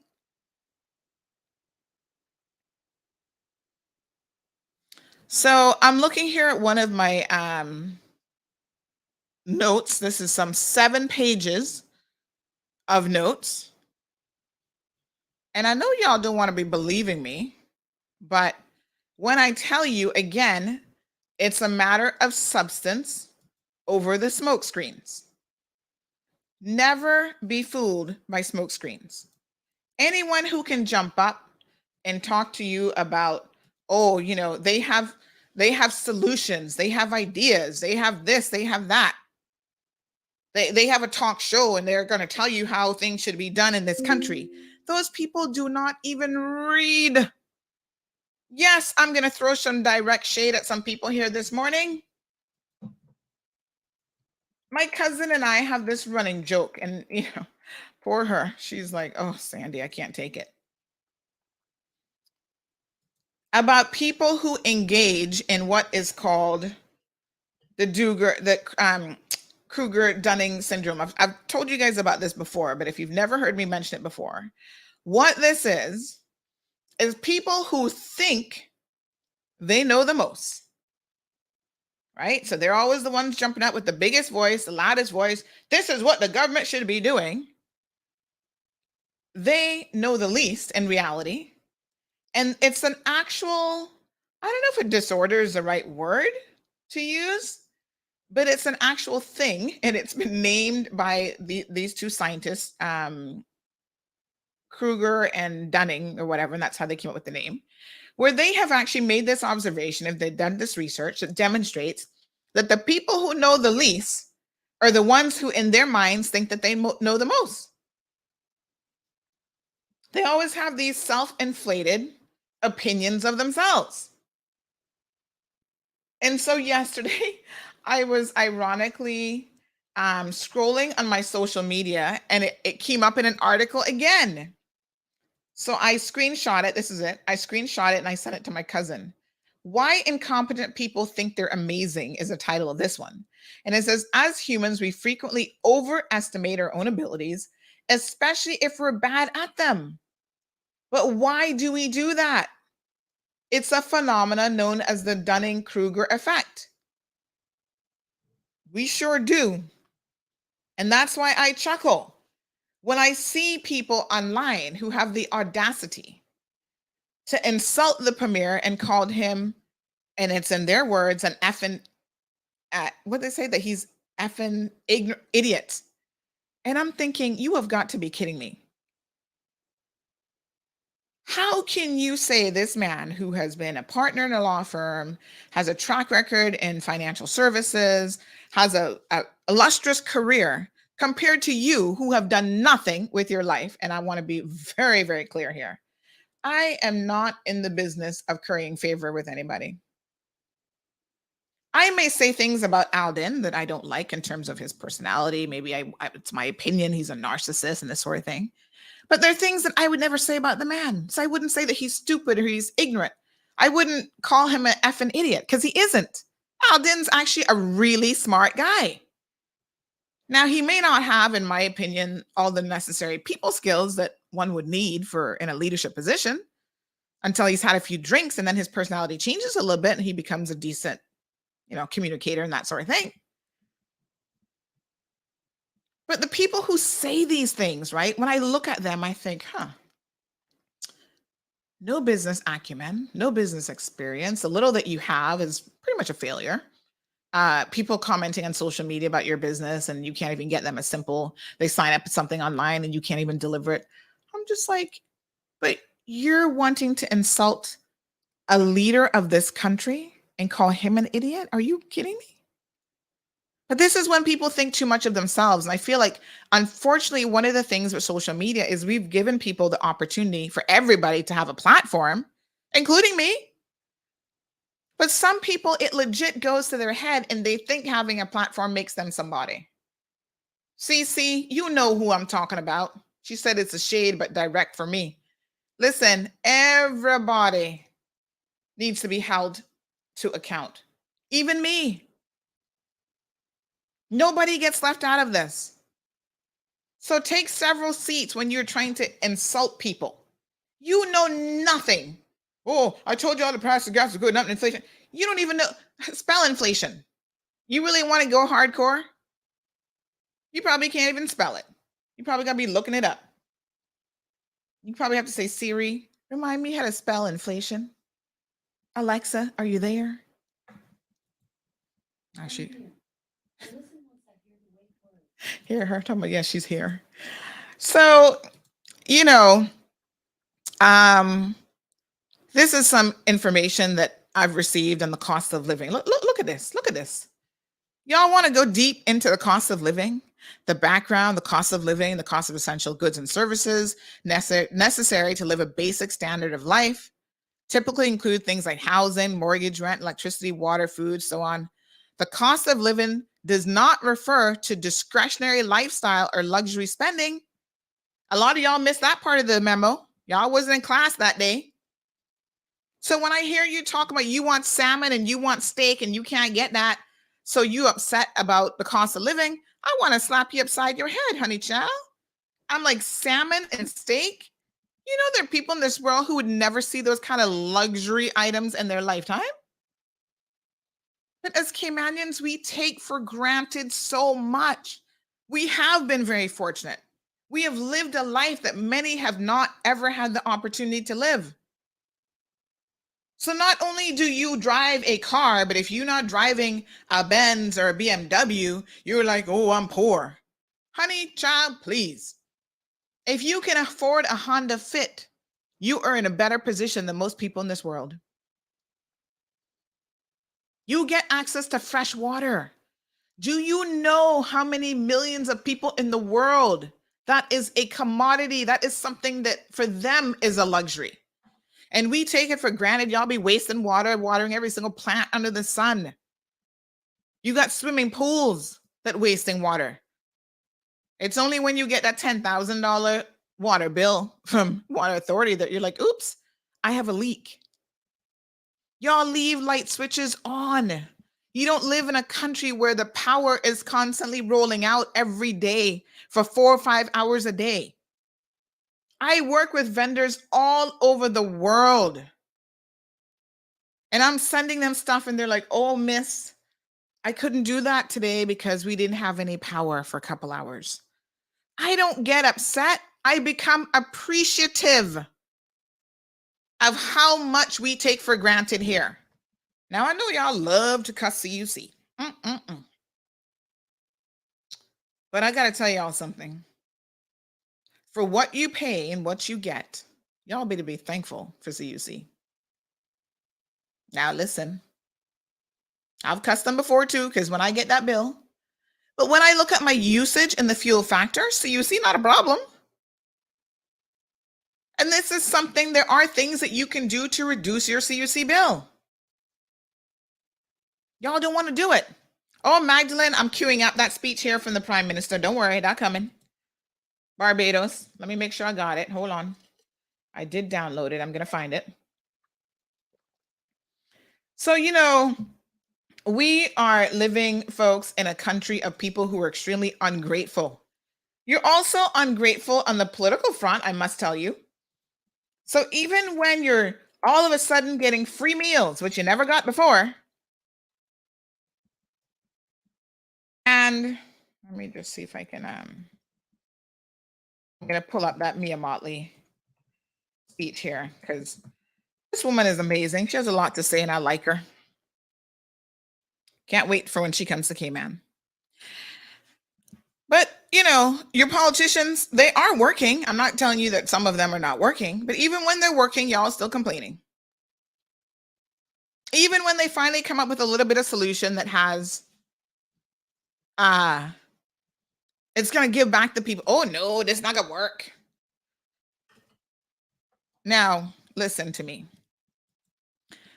I'm not really trying to go after any one individual, but I do see your comments on social media where people sit back and they think, oh yes, this person has a solution. This person knows what they're talking about. And I have to tell you that once again, I do shake my head. Let me give you an example. Mr. Joey Ebanks. I don't recall ever seeing Joey. Now, I don't know where he'd been after he got out of jail, because it's been a couple of years now. I think he's been out of jail, right? So all of a sudden, I see Joey commenting on this post about the CUC relief. I've never seen, and it doesn't mean that he hasn't commented, because like I tell y'all, I'm very, very busy. So I'm not going to say that I see every single post, but I get the little notifications, and I can't ever recall seeing Joey's name ever come up on a discussion before. All the things that Joey has run for public office. He's never been elected, right? No, I don't think so. So he's run for public office. He worked for utilities. He headed up the utilities office. And so I see him making comments. And the first question I have is, okay, Joey, welcome to the conversation. So good to have you back.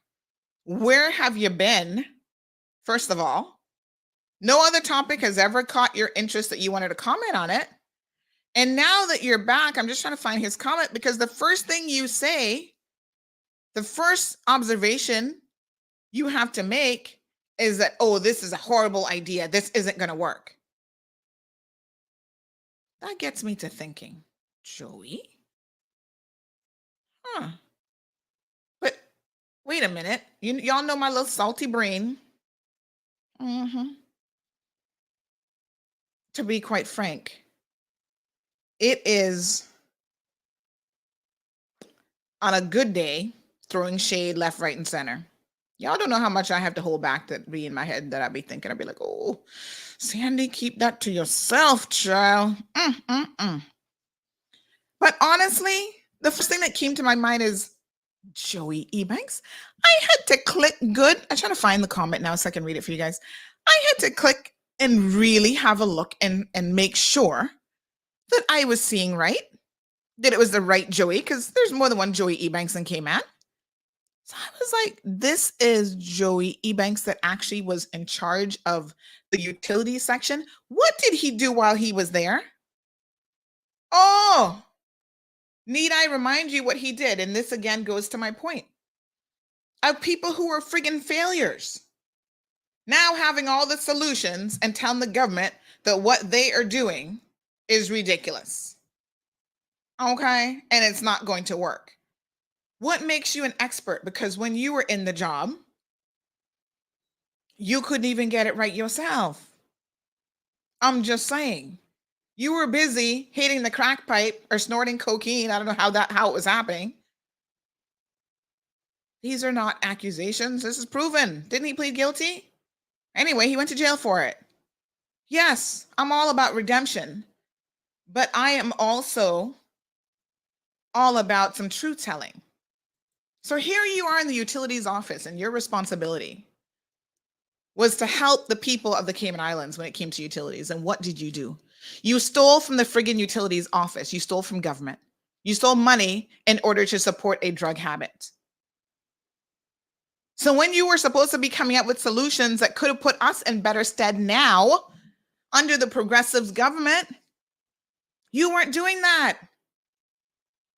So why should I now be listening to your rhetoric about the government doesn't know what they're doing when it comes to a CUC relief effort?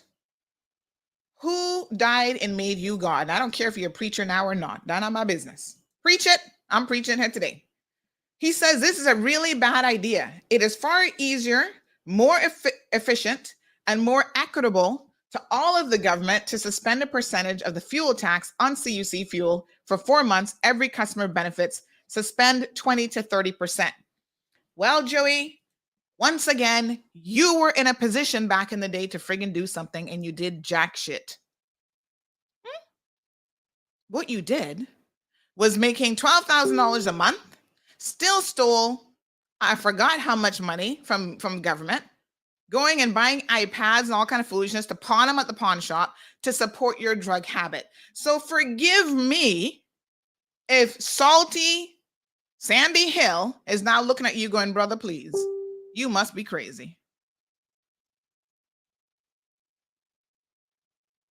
You have a solution. You have expert information. You have expert knowledge. Why didn't we see you doing anything in that office that actually benefited the people of this country? I'm just saying. Y'all want the truth or not? And when this government sits down, I'm going to bring it up again, and they are tirelessly working on solutions that are intended to help the people. There's no quick fixes to this, folks. You naysayers and cavemen and women, Caymanians against virtually everything. This is a bad idea. Well, it was a bad idea for you to steal from the Cayman Islands government, the people of the Cayman Islands. By the way, have we ever recovered that money? I'm just wondering. Ooh, Lord, y'all get me in trouble this morning. I'm just saying. We want to talk about fiscal responsibility. How much money did you end up stealing again? How many thousands of dollars? Did you ever pay that back? Maybe that's some money that could have gone to at least educating one child. Former director of the Cayman Turtle Farm and the Electricity Regulatory Authority. He was in charge of the Electricity Regulatory Authority and then convicted of fraud for stealing tens of thousands of dollars from the people of the Cayman Islands. Jonathan says that doesn't mean that it's not a good idea. But if he has the idea and he has the solutions, why didn't he ever do anything about it? I'm just saying. Everybody has an idea is a problem, Jonathan. And just because you got an idea and you got lips to flap and a mouth to say it with doesn't mean that it's a good idea. I'm going to tell you why it's not a good idea here in a second. But this is okay, we want to say this is a participatory democracy. I'm all for that. Where has he been, Jonathan? Even after he's gotten out of jail, he's been out of jail a minute. Bring your expertise to the table. You want to help the country because you ran the Electricity Commission or whatever the heck it was, regulatory authority, and you have such expert knowledge. Stole over $140,000 from this same Electricity Regulatory Authority. Progressives member. We ran with them in 2013. I'm just reminding you guys of some relevant facts here.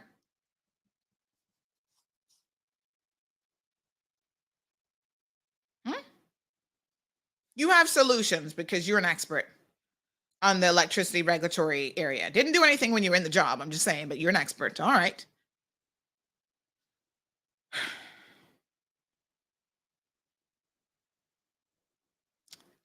The truth of the matter is, and I said this on Monday's program, this concept that removing the stamp duty or even a reduction in the stamp duty is going to somehow be the miracle bullet that's going to work is flawed. Because if you figure out what the stamp duty is, and again, where's my notepad? Hold on, let me grab my notepad. On a bill that is, let me give you all the exact number here now. By the way, I want to show y'all something. I use these little notebooks. Child, I have notebooks all over the place. My husband says to me, if you buy another notebook or another planner or another calendar, I'm going to put you in the calendars out back. Because, I love me a good notebook, child. So someone once gave me this notebook from the DART organization. Y'all know I do have friends that work over at DART.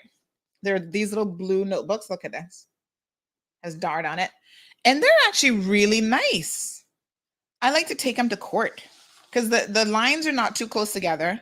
And when I scribble, I need a little bit of space, right? Anyway, so then I called a certain friend over at the DART organization. I said, honey, child, I need another notebook because this one's won't fill up and I need another one. And this is, look, I'm always writing. Sometimes my water gets and stuff, but this is when I appeal that case, the criminal conviction. These are some of my notes from a criminal appeal, child. Because what I does is, again, I'm no expert, but I sure know how to listen. And I know how to take some good notes. I go and I sit down with the experts and they give me advice. And they said, here's, if I were you, this would be the grounds of appeal. And I'm jotting it down, child, making my notes. All right. So two things. Number one, a reduction in the fuel duty impacts everyone. He said that way everybody can benefit. This is true. However, here's the problem with that. Jonathan, you paying attention? Not everyone needs it. Let's break that. Let's process that thought for a minute. We're living in some financially tough times, yes? For the average Caymanian, not everybody is feeling that pinch. There are millionaires in this country. 7 mile stretch. If you can afford a $5-6 million condo, why should you be benefiting the same as someone down in Windsor Park who can barely pay a $400 CC bill?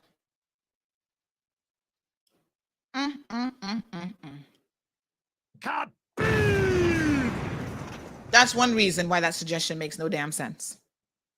There are things in this world that shouldn't be equally applied. And when the government is looking to give relief to poor people, it should be relief for poor people, not relief for the rich people too. You don't get the concept, because in some countries around the world, the richer you are, the more you'll pay in taxes.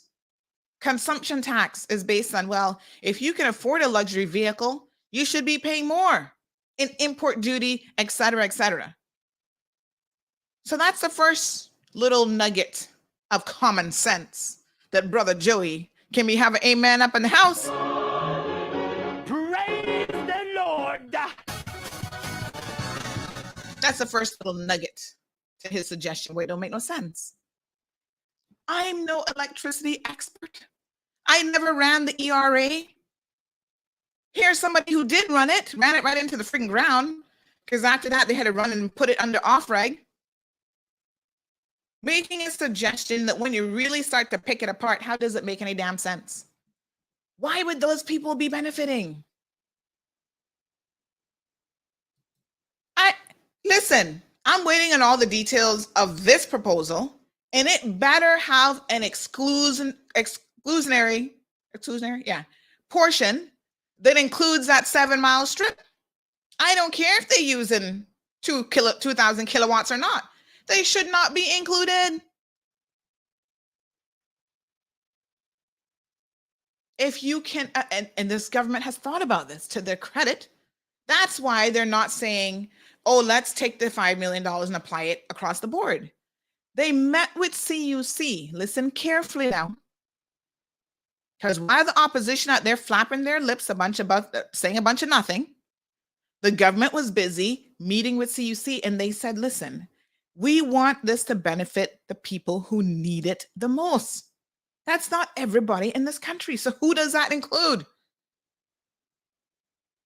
It includes people averaging 2,000 kilowatt hours. This is what CUC said. This is why the actual plan now is around that number.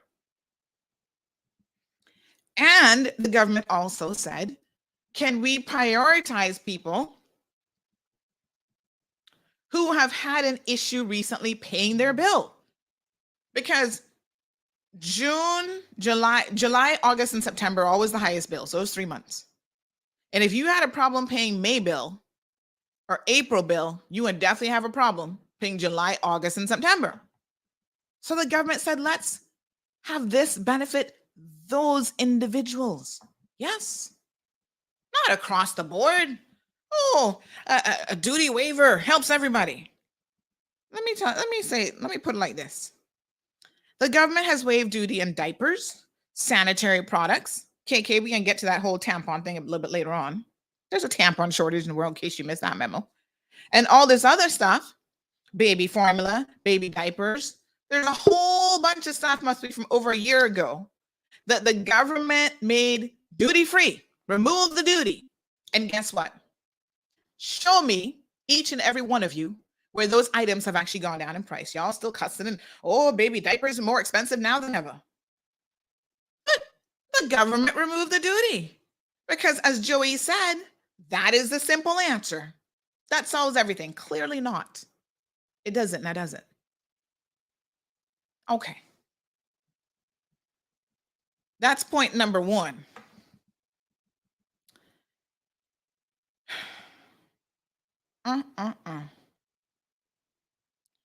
So the credit is going to assist households making between 100 kilowatt a month, or using between 100 kilowatt a month and 2,000 kilowatt per month. Households below the 100 kilowatt per month are typically residential units that are not occupied, and so they are going to also be excluded.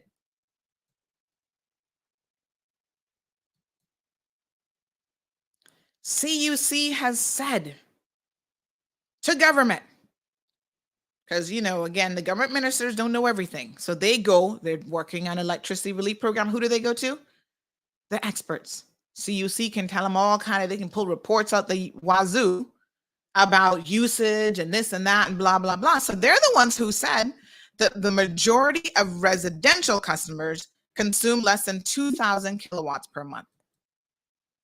Again, the idea is to help those most in need of the help.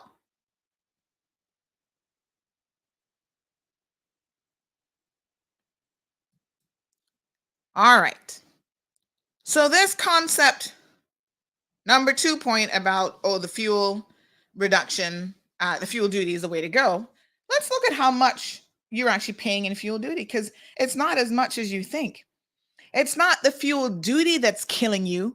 It's actually the cost of the fuel. Bear with me. Sample bill, 1,560 kilowatts. That bill is $459. Of that, the fuel duty is $20.78. Now, you know, if I'm in that 50 kilowatt thing, 2,000 kilowatt, my apologies, range, and government gives me a credit, or CUC credit of $20.78, chat, please. Y'all would be cussing all over Facebook. Oh, this government not got no sense. Well, once again, if we take Joey's suggestion, expert suggestion, because I'm going to consider him somewhat of an expert, since he actually ran the Electricity Regulatory Authority, he would know more than you and me how much the fuel actually is on an average bill. So why is he making such a stupid, and yes, I'm going to use stupid in this context. I'm not saying he's stupid. I'm saying the idea is stupid. Why is he suggesting a stupid solution? Joey worked in that job for, I think, a couple years. So he doesn't know the fuel factor hasn't gone up. He doesn't know how much the fuel factor is, that it's only going to save somebody paying almost $500, $20. Smoke screens and mirrors. Y'all need to stop being fooled. Not everything that sounds good is good. It only sounds good when you don't know no better. That's why some of us end up marrying the wrong person, child. Because they come to you one bag of foolishness, and you're like, oh, that sounds good. Child, y'all know, be watching the Kardashians. And when I hear, what's her name? Not Chloe, what next is the name again? Kim, about her thing with Pete, whatever the hell his name is, Pete Davis. Oh, he said after 4 months, I'm going to be, he's going to have me trapped after 4 months. I said, you poor fool. They say he's a well-endowed man, apparently. Maybe even more so. He might be better in bed than Kanye. I don't really know, but I got her head spinning. I said, Lord Jehovah, girlfriend, you know that relationship not gonna work. What do you have in common? He's too young for you. The man not got no children. You have 4 children. You better find a mature man on age with you who can handle them bag load of children, their badness. You see, all this smoke screens and mirrors be having us fooled on a personal level, financial level, government level, everything. Jared, why are you looking so handsome today for? Morning, Sandy. Morning, Ma Road. How you doing? Aye, mistake got on suit and you came on pin. Yes, when I'm away, I always represent. So Here you there. I got The hair look like it's freshly braided too. Yes, I had to get it done and thing, and gosh, Now, Ray says not every household in Cayman needs a CUC discount. Thank you. The discount should be based on the household income and not their usage. Well, listen, for them to try to figure out the household income, that would require applications and all kind of stuff. El Ray, they need relief now, ASAP. So what they're trying to do is trying to find factors that can quickly tell you kind of like, the average household, looking at somebody's credit history, because that might then give you some indication of their income. Because normally if somebody isn't paying the CUC bill, they're in trouble financially. That's the one bill. You want to keep the lights on, honey child. You don't have to fill up the car and you don't have to travel and go very far. You can even cut back on food and people are not necessarily going to know that you're in financial trouble. But when you see the CUC bill suffering, because that means you will have no electricity, that's normally a good idea of your fiscal position. Not all the time, because some of y'all just don't like to pay your bills. But normally it's a fairly good indication. Right? So that is the typical and average household, and also keeping it at that 2,000 kilowatt usage means that you're not looking at people with 3, 4, 5, 6,000 plus square foot homes. And if you're going to build a home that size, you better know how you're going to pay for it, including the CUC bill. So what the government is trying to do is to provide a credit funded by the government, partially or fully offsetting the increase in fuel costs. So I want to read this again because this is important, right? The goal, Jared, you listening? Is to provide a credit, that's what the $5 million is going to do, to either partially or fully offset the increase in the cost of the fuel compared to July of 2021. That's how they were able to come up also with what the budget would be. So they're not trying to pay off your CUC bill in its entirety. They're just trying to give you some sort of a relief because of this exorbitant price of fuel now, which is hitting everybody in the world. They're trying to give you a relief in terms of that, which is going to be more and better than any sort of duty relief because the duty has not gone up.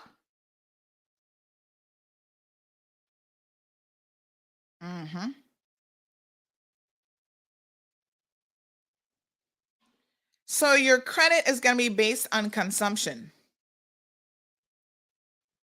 All right. Here's another little fact for you. In the summer, 79% of Cayman's residential accounts. This is where now they came up with the approximately 21,300 accounts consume between 101 to 2,000 kilowatts. All right, now hear it now. Oh, Mr. William, you're back this morning?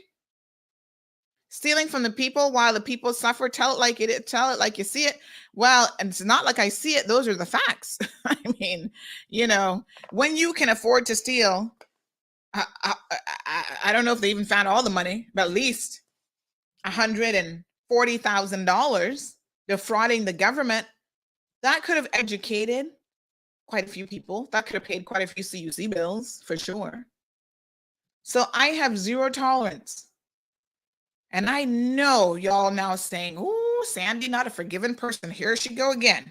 That's like when I was talking about that man that got put on the board after defrauding board members on the housing board. He gets put on another board. And y'all don't like it because you're like, "Sandy, we must forgive. The Lord says to be forgiven." And I agree.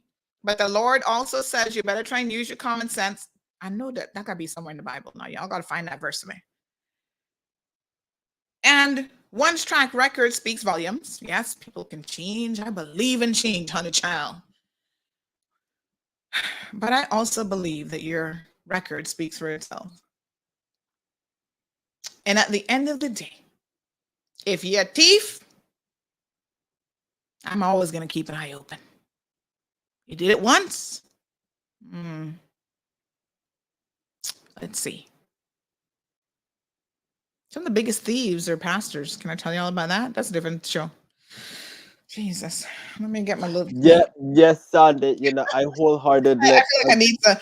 Y'all know I don't drink, but if I did drink, I feel like this morning I would need some Hennessy and Coke. I tell you, I think, you know, when we look at the report card of the THCT as it goes over its 1 year, you know, they offered free lunches, they provide health insurance for people that didn't have any, they provide free meals to students, they up the scholarship grants. The THCT is doing good, but we don't want them to get too obnoxious yet. You know, we see that, you know, the PPM raised a cheeky remark, as how the British people would say, and the premier had to let them know school is in session. And not only that, Jared, but you know what they did? And again, this is where the people of the country don't know what's going on. They actually, in their Red Bay group, they released. They try to be sly about it because they had Mr. Roy Tatum release it. Now, y'all know I'm not in the Red Bay group. I don't live in Red Bay, but y'all know I get the news. So they released in their Red Bay group 3 of the things that they were bringing to Parliament this time, 3 of their papers. One was about the bar thing, and I forget what the other 2 were about. At least 2 of those they knew were actually in the works for the Progressives government, the PAC government. So they pre-released it before the Legislative Assembly, before Parliament, my apologies, is now called Parliament, was in session, trying to get some brownie points within the Red Bay group. Now, again, I chuckle at the childish antics, because in that same group, which the previous premier, Mr. Alden McLaughlin, is a member of, there'll be times that he will be sitting in the group and people are asking him questions and he does not even have the courtesy to respond to them, because he don't care if you want the God's truth. But yet he allows, in this instance, because it's a one-up you in the world of politics, he allows Roy Tatum to leak before Parliament these 3 proposed papers. And then you notice what they did? They're not no fools. I'm gonna give them credit. As soon as Parliament was over, the first thing they do is run over to On the Record with OC Wednesday morning. Oh, let's go and take a jab at him. Let's tell the people. But if you're going to tell the people, you must tell the people the full story. Tell the people the truth. Is that too much to ask? It's not too much to ask. And what the record would show, that when the PACT done all of their work a day before, and the PPM. Trying to find the three things that they did. Who's in the Red Bay group? Send that to me real quick. I had it, but because the PPM was not ready to speak to their motions the day that the PACT finished all their work, and they had to listen. The fact that they got up, the fact that they asked the question, as Jasara said, and then they got up and left, shows their disingenuousness. They don't even care. If you ask a question, are you not genuinely interested in the answer? No. Because you know, certain members weren't there when the premier was giving his explanation on what was done. He wasn't. They weren't there when the premier was giving it the first day and the day after. And so the leader of the opposition asked the question, and then all of them got up and left. What a mess. Tracy says there's no longer middle class in Cayman. You're either rich or you're poor. It's all divided. At least after Ivan, we came together to support and rebuild, and we need another hurricane to shake things up. Just saying. Are you crazy, Tracy? In this moment, I have to ask you if you're crazy, because to me, that's a crazy statement. Well, why do we need? Hold on a second. Tracy, what are you drinking this morning, child? Because I need some of that tea. This doesn't make any sense. Yes, all over the world, in fact, the middle class is shrinking, and that's a problem. Okay. I wouldn't say it's disappeared. And I could go household to household in Cayman and show you why most people, certainly depends on how you're defining middle class, still fall within that middle class. How many of y'all only have one car per household that you're sharing? Stop your lies. Y'all be having 3, 4 cars. When you poor, you can't afford 3 and 4 cars. So we're using this concept of poverty extremely loosely. I'm not getting too deep into that this morning, but we're going to go there one day. A hurricane, nobody in their right mind would think that in this moment where we are with inflation, subflation, whatever the heck is coming next at us, a depression, a recession, that a hurricane like Ivan is going to be the solution. You know how devastating Ivan was? The only reason we came out as quickly as we did on the other end, for most people, not everybody, is because Cayman is not a poor country, none at all. You want to see poverty? Y'all go to Haiti, go to Cuba, and go to certain sections of Jamaica. Then we can talk about poverty. Ms. Sue says, some of your comments are true, yes, but the division is becoming worse. But we do not need another hurricane like Ivan. Oh, yeah. So Al Ray says, my usage is less than 2,000 kilowatts and I don't need a discount.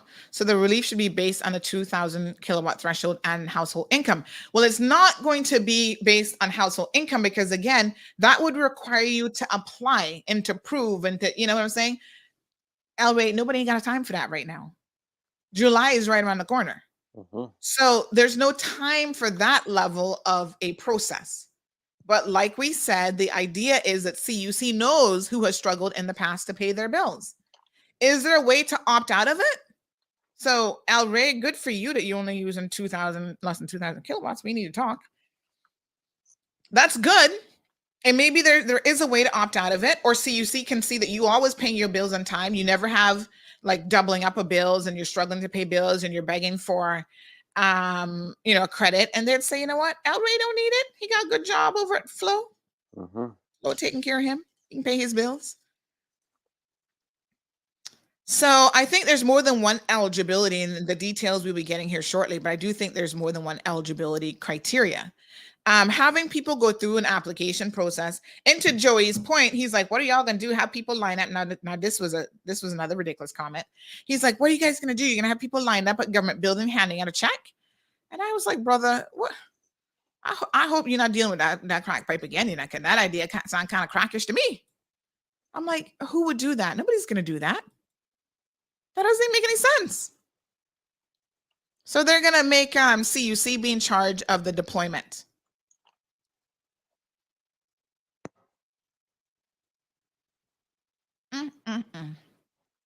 Someone else was talking about the amount of accounts. Let me try and find this comment. I think this was actually Eden. So Eden, hopefully this now will add a little bit of understanding to your point, because Eden was saying something about the number of households, like where are they getting that figure from? So this is what Eden said on social media. He said CIG to target 21,600 households for reliefs, but according to the preliminary stats for the 2021 census linked below, there are 29,502 total households in our beloved Cayman Islands. That means that 73% of households need government aid to meet the cost of living. Well, that's not what it means at all. So the conclusion is wrong. What it means is government is willing to assist 79%. So it's not 73, it's actually 79% of Cayman's residential customers with this relief program, because 79% fall into that equation.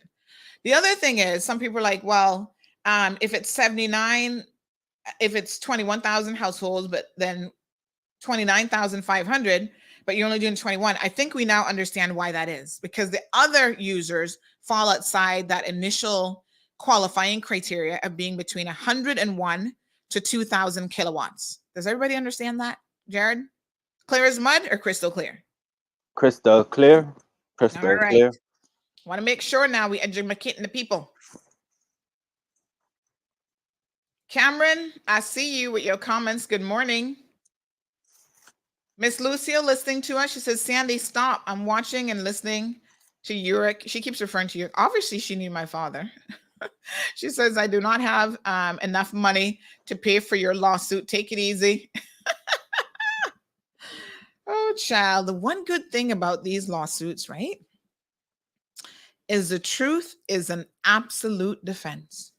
Hallelujah. Praise the Lord. The truth is an absolute defense to defamation. So that last defamation lawsuit, the only reason he got as far as he did is because I didn't respond to it. I thought he was being frivolous and silly, which was my mistake, and I've learned a very good lesson. But everything I said about the man was true. He was terminated. All the stuff I said was true.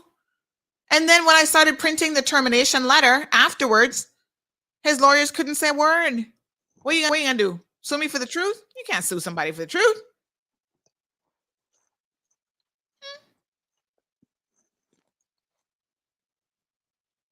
So Tracy says, how is paying for an increase relief make sense? Why not void the increase? How do you void an increase? Remember what happened during COVID and they waived the bills until people were back to work. How was that recuperated? And again, they didn't waive accepting a pay increase to give funds to the people. All these developments getting approved with no input from local communities. So I think you're confusing a couple things. So let me try and address the first one. You ask, how is paying for an increased relief? How is paying for an increased relief make sense? Why not void it? How can you void an increase? I don't understand that. So the increase in the fuel, nobody has, CUC can't void that. They have to pay for it. So this is the point. Fuel is a pass-through expense. CUC doesn't mark up fuel. Whatever they pay for it, for that billing cycle is what you pay for it. So they can't void it. Like, I don't understand what that means. That's some kind of weird suggestion. Because CUC has to pay for it. What are they going to tell the fuel company not to charge them for it? You know what I'm saying? That's not how it works. CUC has tanks. They have fuel in them. They have to purchase fuel. You know, their fuel cost is whatever they get it at the market, whatever they're paying for it in the market. Now, we've talked about, they've been on the program before, and they say sometimes they try to hedge they do hedging or whatever. That's a very complex financial situation where they need experts who are trying to say, well, you know, look at all the different factors, what we think fuel might be, and we try to buy enough, whatever. But their storage capacity is also a problem. They can't store 5 years worth of fuel on this island. So I don't know how you void an increase. That's not the same thing as what you're saying happened with the bills. For example, what the banks did for you during COVID is they said, we'll give you, I think some of them did up to 6 months where you don't have to pay your mortgage. But Tracy, let's make sure we understand finances 101. You're going to pay that.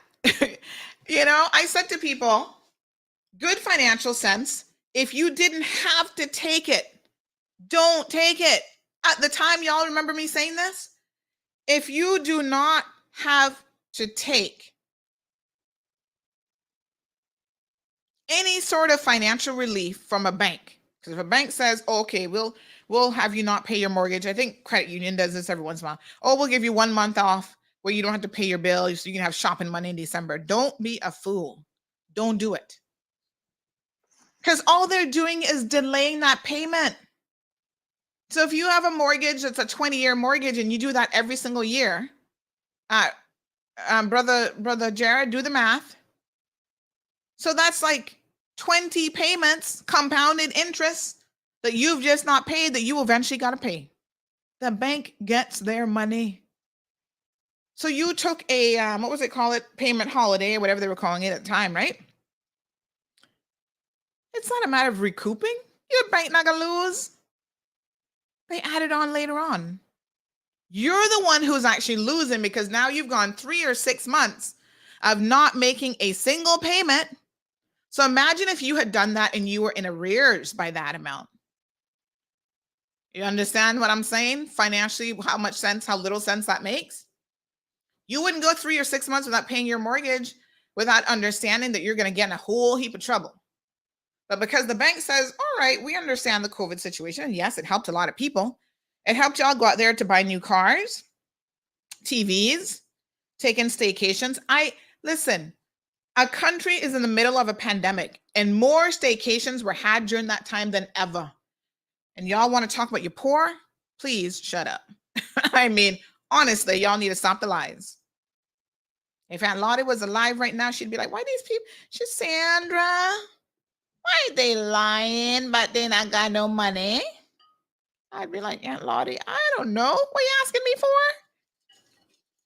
Oh, God, the good Lord says you mustn't lie about you poor, but you taking a staycation at Moritz, at Kimpton. Oh, I'm going to go to Kimpton for my weekend birthday. I've not been to Kimpton yet.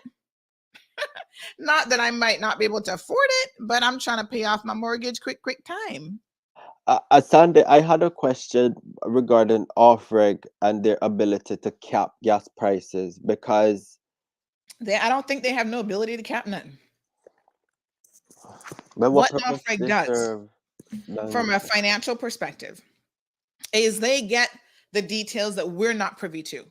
So they know what the parent company, Sol de Luna or Sol de Casa, whatever the heck their name, Sol, the fuel companies, they get the details of what the local providers here are actually paying for fuel from their distribution point. So they know what they're paying for it, and they actually are privy to their markup.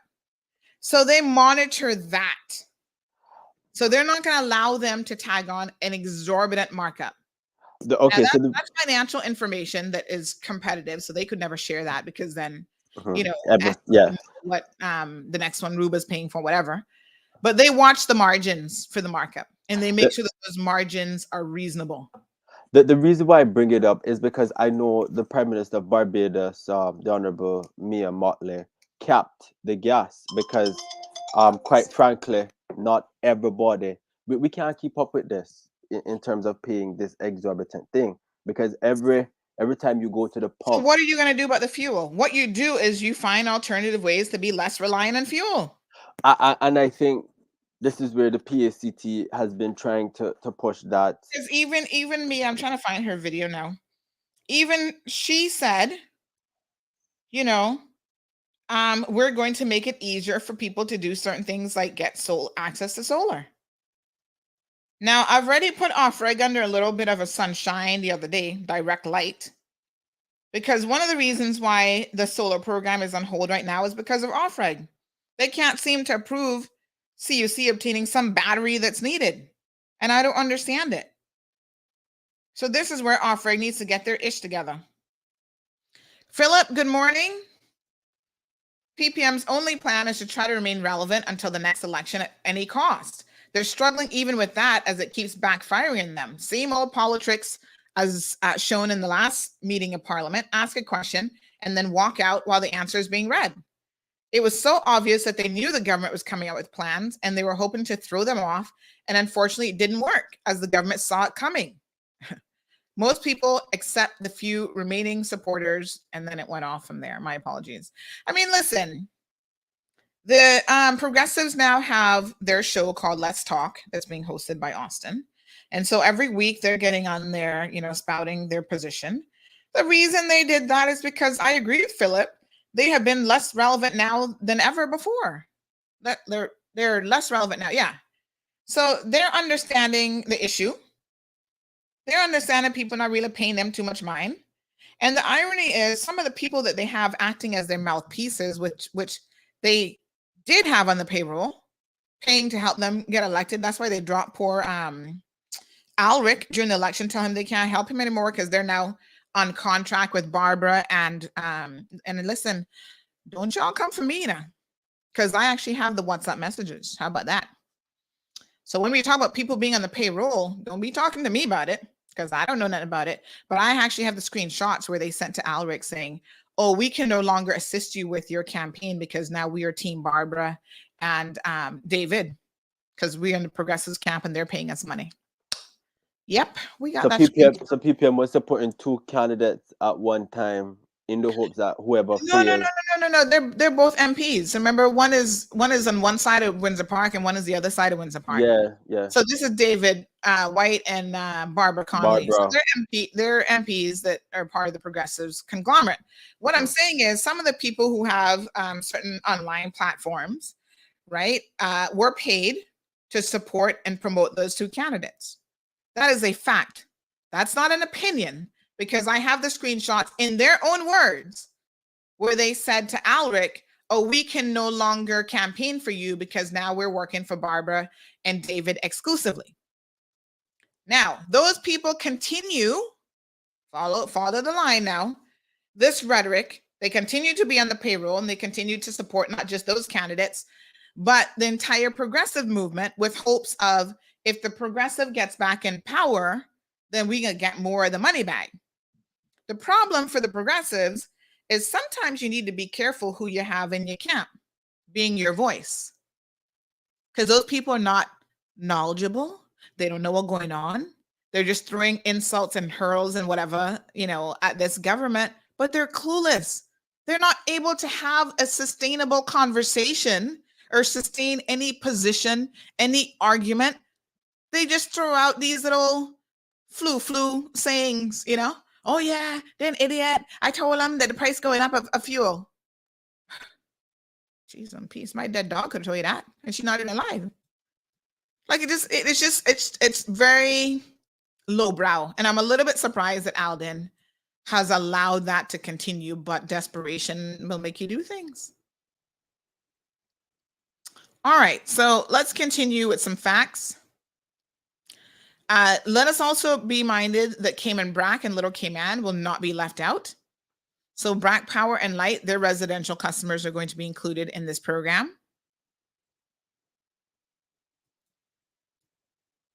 To El Rey's point, CUC nor the government have any mechanism for assessing a household's financial position. It's a bit of a slippery slope, because if you say to someone, okay, someone making $3,000 a month or more can't qualify, just because you are making $3,000 a month don't mean that you're not in a worse financial position than somebody who's making $2,000 a month. Because it's not all about the income. It's also about your expenses. So y'all know if you're making $3,000, $3,500, $4,000, but you got 4 or 5 children, that's not no money. That is no money when you got a pile of children and you got to be feeding everybody. And you got to be looking about summer camps and this and that and whatever. So it's a very complicated situation to ask someone to prove their financial position. Trust me, I know. Even when I go to the bank as a business owner, they want financial records. I'm like, okay, let me just print out what's in QuickBooks. QuickBooks should tell you, but it doesn't really, because if I didn't enter into QuickBooks an expense, right? Sometimes the bank comes back and they're like, you need to explain, like, yeah, we might see a rise in income, but then we need to understand about the expenses. And listen, it's a bit too complicated for the average person. And what you would end up doing, with all respect, El Rey, is you would frustrate the average person with an application process that would be the equivalent of them trying to get a bank loan. And the government is not trying to do that. They're just trying to make it easy peasy. Good, Jonathan. I'm glad there's somebody listening. He says people still listen to that show. That's good. I'm happy that somebody's listening to that show. I'm not here to listen. There's a lot of people who don't listen to the show, and that's perfectly fine. And people have an option, and I think options are good. I'm actually going to show you guys something. Now, I'm not ready for this show yet. I'm hoping that by next week or the week after, we're going to have the show about median Cayman. But now that Jonathan has mentioned that, let me show you all something. So we have the media consumption report from Tower Marketing. Yes? Let me see if I can find it now. Where did I put it? Oh, Lord. When you save things in computer chat, half time you can't find it. Tower Marketing. Now, I can't show you the whole report because I'm under a bit of an embargo in terms of that. But I can show you Tower. I can show you a couple slides. Tower report. Where the heck did I put this? Hold on now. And so one of the things that Tower looks at, in fact, are talk shows. Now, these results are from this survey is for 2021. So when it comes to talk shows in 2021, we were actually included, which is kind of interesting because that was the first year that we were included. And according to people who were surveyed by Tower Marketing, CMR is actually the island's #1 talk show. Now, it is interesting, I think, because there was a couple of things I found interesting about it. Because we weren't even on radio in 2021. We were just a social media show. And they had us going head to head with people like Off the Record. Or is it on the record or off the record? Off the record. Off the record. Okay. So they had us going head to head with people like that, as well as with, Talk Today. And some of these talk shows have been around a really long time. So I'm trying to find, oh, good grief. I'm trying to find the, can't find the folder that I put all this stuff in because we're going to use it in an upcoming discussion pretty soon. But yeah, I mean, it's interesting that, we are, quote unquote, according to them, the number one talk show on island, when we were not even in a traditional talk show format in terms of we were not on radio until earlier this year. So I'd be curious to see what the one next year shows. Now, what was also interesting is the fact that, and I'm not surprised by this because on social media, I can look at a number of different reports on Facebook, and Facebook not business with no politics in Cayman, and Facebook don't care. So when Facebook says Cayman Malro's Facebook page is Cayman's actually #1 visited page on Facebook above any other Facebook site for this jurisdiction. Now that's something you can take to the bank because Facebook don't know nothing about us. Facebook don't care anything about us. They're not in this jurisdiction. They could care less. People might want to question Tower Marketing, and I don't think that you should because they do a very, very good job with this report. It was very, very thorough. In fact, I was very pleased with it from the sense of I could even see how Tower Marketing has stepped up their game. But, those are, that's the information that Tower Marketing has provided. But when they said that more women listen to us than men, I also knew that to be the fact that I could accept. Because I'm going to show you guys this one. This is not the one I'm looking for, but I'll find that folder again a bit later on. And we're going to delve into media in the Cayman Islands. Hopefully we'll have that show maybe next week. But yeah, I mean, I'm going to try to pull this up here. When they said women listen to, I said, yeah, that makes sense. Because the majority of people who follow us on Facebook and just in social media in general are women. Now it's flipping a little bit. I find that it's bouncing out a little bit. And I don't know what accounts for that, but I think they're just more women in Cayman in any event. But you have a choice. The bottom line is you have a choice. Austin has his show. I think the last one had 56 views or something. So at least 56 people watched it. I think he's doing paid promotions. We don't normally promote our online shows at all. You watch it or you don't. On average, we get a couple thousand views for each show, depending on the topic. It can be, up to 4,000 or 5,000 or more.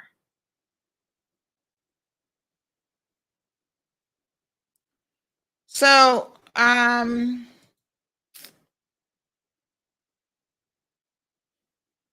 Jared, I'm trying to find this. Well, in the meantime, I just want to let the young people know that there is a National Youth Commission. I'm sure Sandy knows about it. We're seeking young people to be, well, not me, the government is seeking young people to serve on this commission, like people from the business, at least 3 representatives aged, I believe, 18 to 25. I may stand corrected on that. Submit an application. Remember, we were, I wouldn't say cussing the Minister of Tourism about not having young people, but we were highlighting to the Minister of Tourism that, you know, we don't see young people on board. The Premier has brought, I don't know who brought this commission on, but obviously the PACT is taking keen attention to having more youthful voices, Yes. experienced youthful voices, I should say, on a commission. All right, folks. So young people, do your part. So Tracy says, I'm not saying something like Ivan, it's something to shake something. We don't need nothing shaken up anymore. We had an earthquake inflation doing enough shaking. We don't need nothing else. We nearly, yeah, that earthquake. Janetta says, I need some iced coffee to cool down. Good morning, Scott. Says, how can we get some police or sign men to the road, the end of the airport runway? Some donkeys and an excavator and dump truck are digging out the swamp and pulling it into the busy roadway with no mind for anyone. Oh, end of the airport runway. All right, I'm going to look into that. I'm not sure what's going on there. Brandon says Sandy needs some good cold Jack Daniels. Ooh, honey chill. It's a good thing I don't drink. That's all I can tell you. Yeah, so Kim and Brackenita will get relief as well. I'm happy to say that. All right, 20 minutes left in the program. I'm going to change gears completely in y'all because I want to talk about this dishonesty situation with this man and the stolen wallet, right? Yes, thanks, Magdalene. Start paying your pensions come July 1st. That's not a long-term solution. And you're putting yourself, just like when you took that waiver for the mortgages, you're putting yourself in a worse predicament. Okay. And Soka says, that's right, Sandra. And that's why I don't own a credit card. Got to pay it one day. And you got to pay it and you're going to be paying it with interest. No, Tracy, I love you. But like anybody else, when you throw out an idea, you know, we're going to analyze it a little bit deeper. So don't take offense when I attack the idea. I'm not attacking you as a person. I'm just critically analyzing. Let me not even use the word attack. We are critically analyzing the idea that you have put forward as pure foolishness. Or as somebody said, you're an Ivan Kaka. All right. Elizabeth says, Tracy, just hush, don't you? Dare you're in La La Land world because you don't see all the world is shaken by this pandemic war and Lord knows what else. Yeah, don't wish any craziness on us. No, we don't need no shaking up, child.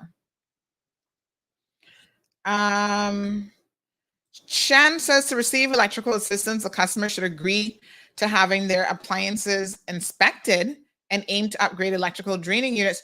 Ooh, Shan, I'm not saying that that's not a good idea, but again, you're now you can have it inspected, but poor people not got no money already. What would you want of them? I mean, everybody should be trying to run efficient appliances, but if you can't afford it, and this is true, and this is where individuals, when y'all go in and talk about you can get a new bank loan for a new car, maybe you could look at upgrading your appliances, which would make them more efficient. So Shan, I love where you're going with it, but I think making it mandatory for people to have to upgrade their appliances, you might find that, you know, if you can't afford it, you can't afford it. So let's talk about dishonest people. I posted something yesterday, and I think it confused a bunch of you a little bit about this wallet that was found. Huh? So let me refresh your memories in terms of what this is. A man lost a wallet by McRust over the weekend, yes? And some dishonest person drove in to McRust, saw the wallet in the parking lot because it had like fallen out of the car. And then they proceeded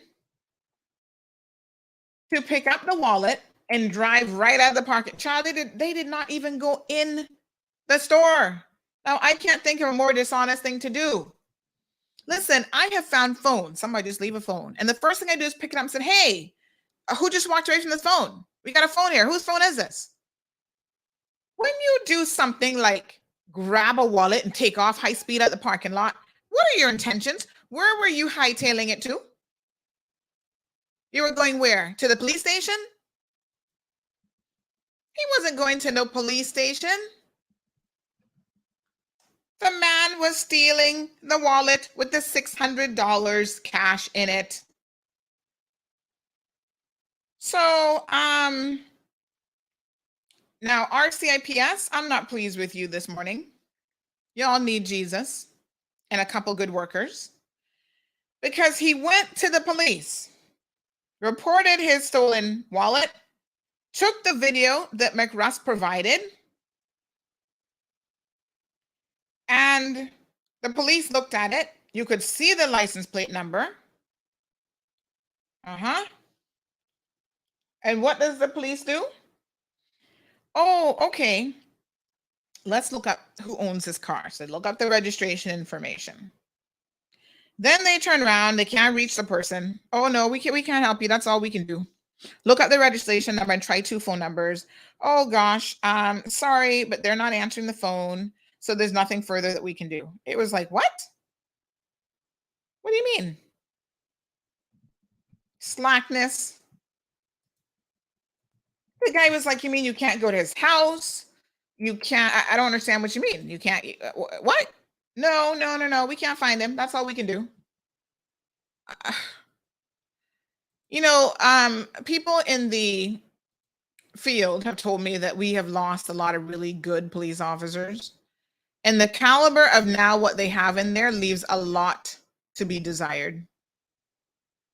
So this Honda Accord drives in. I think you guys have seen the footage. And the person picks up the wallet, promptly reverses and drives out. Now, yesterday when I posted up that, you know, honesty is the best policy and the money has been recovered, some of you misinterpreted what I was saying, and you thought I was saying that, oh, this was a good person who decided to hand in the money. No, they're a thief. And they only handed in the money after CMR posted the video that would have gotten probably 25, 30,000 views. So what the police couldn't do, CMR did. And what you guys also don't know is the owner of the wallet also heard, oh yeah, that this is somebody, we all knew it, who worked in construction based on that construction shirt.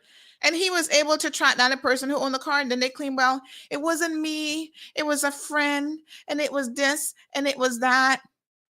But I can get you your wallet back with the money. I'll return the money. I didn't take it, but I'll make sure you get your money back. Really?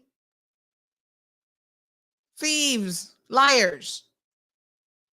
So let's not confuse an honest person, because what an honest person would have done is an honest person would have immediately taken the wallet inside the store and said, hello, McRoss, I just found this wallet. It's not mine. Help me find the owner, or, you know, I'm going to take it to the police station. Let anybody knows who comes looking for it. Here's the video. That I have their wallet. An honest person doesn't do this. Look, he pulls in, saw the wallet, reaches over from the other side of the car. It wasn't even on his driver's side. Pick up the wallet, closes the passenger door. Look like he took a few seconds to look in the wallet, saw the cash, CI $600, flips the car in reverse, and hightails out of there. That is not the definition of a good Samaritan or an honest person. Not at all. That is what you call a thief. And see the license plate number there? 136405. Look, backing up. Gone about his business. He was coming into that parking lot to shop at McGrath's, obviously. So the police claim nothing they can do. This post reached over 21,000 people. I'm sure the thief is one of the 29,000 people. So when they saw that, and this guy called and said, I hear this might be your car. Oh yeah, it wasn't me driving it. Really? Well, it ended well. But I really want to encourage people to stop stealing, stop doing the wrong things. Look at this. The money returned. They already had taken the money. They had to put the money back. And there's the guy's wallet. The police should still be looking to charge this person with theft. There's another situation. We're going to put this story up a little bit later on this morning. Apparently, there are mechanics in the Cayman Islands who are going around stealing vehicles from people. Mechanics, my belief is the only reason why a mechanic would want to steal your vehicle is to strip it down for parts. Alexa said, sorry, I don't know that. Well, I wasn't asking you, Alexa. I'm telling you. She's like, thanks for telling me. They're stealing it for parts. Yes, Jasara. She says if CMR never posted it, they would have never returned it. You're either honest or you're a thief. I mean, let's just be honest here. So there's a story about this woman who sees her car driving out of her complex. The husband gets up, chases down the car, and there's a whole ruse apparently. When the police are called, they come and take down the name. Listen to Keystone Cops. What's your name? My name is Mickey Mouse. And they wrote it down, Mickey Mouse the second. What's your name? My name is Amanda Smith. Amanda Smith. Didn't ask him for no ID to verify that those were the names. Nothing. The woman calls the police, This man is in my car right now. He just drove out. Then he makes up some story about, some Indian guy told me I could take the car. And yeah, that's why you had to break in it and jiggy rig it and whatever to start it. Like the Indian guy didn't hand you a key or any paperwork for it. So how does this work? And you know what the police have said? Now, the police got some slackness going on. Oh, well, now you have your car back, so it's not theft. There's nothing that we can do about it. I am just like, what? So the average police officer doesn't know the definition of theft. Somebody's driving out with your car without your permission. But thankfully, you saw them and you're able to get it back. And then the police are going to tell you, well, we can't do anything further because that's not a theft. And in that same complex just a couple weeks ago, another car was stolen because these mechanics are running a scam where they're going around stealing people's vehicles and they are targeting certain vehicles that are very, very easy for them to take. And they're going to strip down your vehicle for parts and you are none the wiser. And the police have the capacity. Well, maybe not because they didn't really check the IDs. So these guys could have given them any name to have potentially stop what looks like a criminal ring. And they are telling the victim that there's nothing we can do because you got your car back. My mind is like just blown at how stupid some police officers are. Sunday, I wanted to clarify something. Is this the callers that are seeing this, or the auxiliary staff when you go to the station and you report it that are seeing that? Because there are different categories. These are police officers. No, sir. Something right. Not civilian officers or civilian staff. Police officers. Said they can't do anything about it. I told this to a lawyer yesterday and she almost fell out of her chair. She's like, what? Al Ray says, doesn't he get any props for not parking in the handicapped spot? No, he doesn't get any props for that. Michael says, I handed a wallet in to ALT's, the customer service. The lady's question was, what do you want me to do with it? And shrugged her shoulders. Ay, what a mess. And some people, that's why some people reach me, because they said in the past they've handed in wallets and whatever, and to like stores, and then they don't know what has happened to it, so they don't really trust those people. So listen, I say this to people. If you find the wallet, I have no qualms of putting it up. I do not take possession of it because I don't want it. I don't want no mix-up story with my name in it. So whenever y'all find stuff, some people are like, oh, can I bring you this dog that I just found? No, you cannot. Because heaven forbid I feed the dog and then y'all go pretend Sandy stole somebody's dog. So, and I don't want to be falling in love with no dog. So don't bring a dog to me. You hang on to it, you keep it, and then I'm happy to post it. And normally when we find phones, money, whatever, people are looking for their stuff and they come very quickly and say, oh yeah, that's mine. So not like you're gonna have to hold on to it for long. Matrix says, I'm gonna go out on a limb here and assume that the thieves and the police are of the same nationality. I'm not going there with you, Matrix. I'm not going there with you this morning. Because you know my Jamaican friends gonna be like, that took a Sandy. She don't like them Jamaicans. Facts are facts. They were both Jamaicans. The victims were Jamaicans. The thieves were Jamaicans. Alleged thieves were Jamaicans. And the police officers were Jamaicans. But you know, statistically, 50% of our population is now Jamaicans. So, I mean, you know, it is what it is. But Matrix, I'm not going out on no limb with you, honey child. I'm just giving you the facts. Yes, we got to talk about that. We'll get to that one tomorrow, Jasara.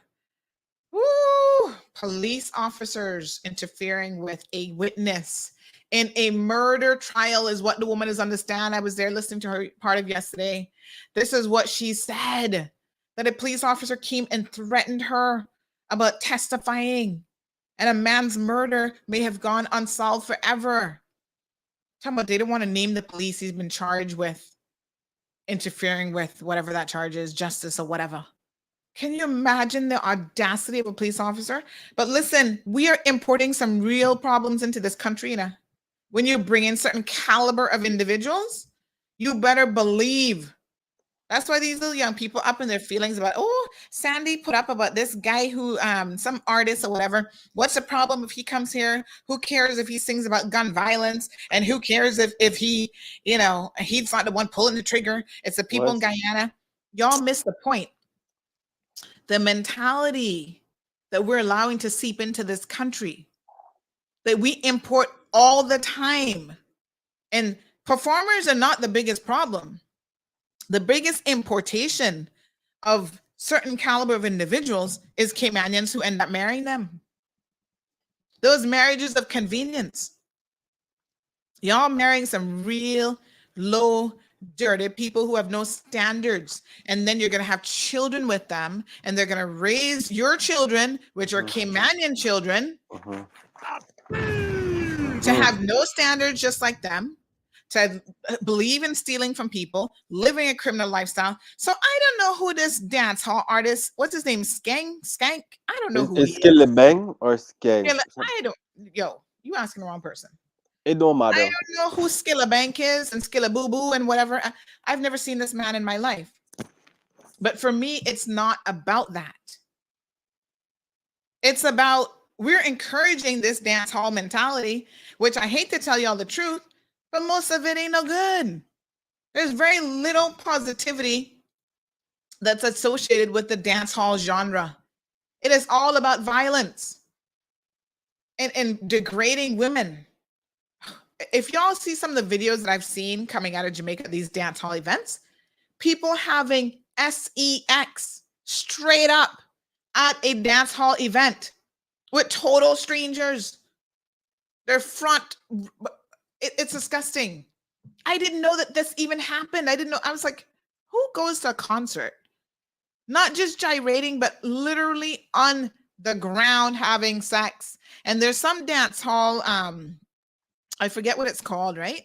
Some dance hall channel on TV, and they show all of it. I only know because I saw it on my TV box, and I was like, I had to message my people and say, why is this channel here? I think this channel needs to be moved under the porn section because this is pornography. And of course, they don't really pay no attention to the Caribbean channel, so they didn't know what I was talking about. I was like, please move this channel under porn.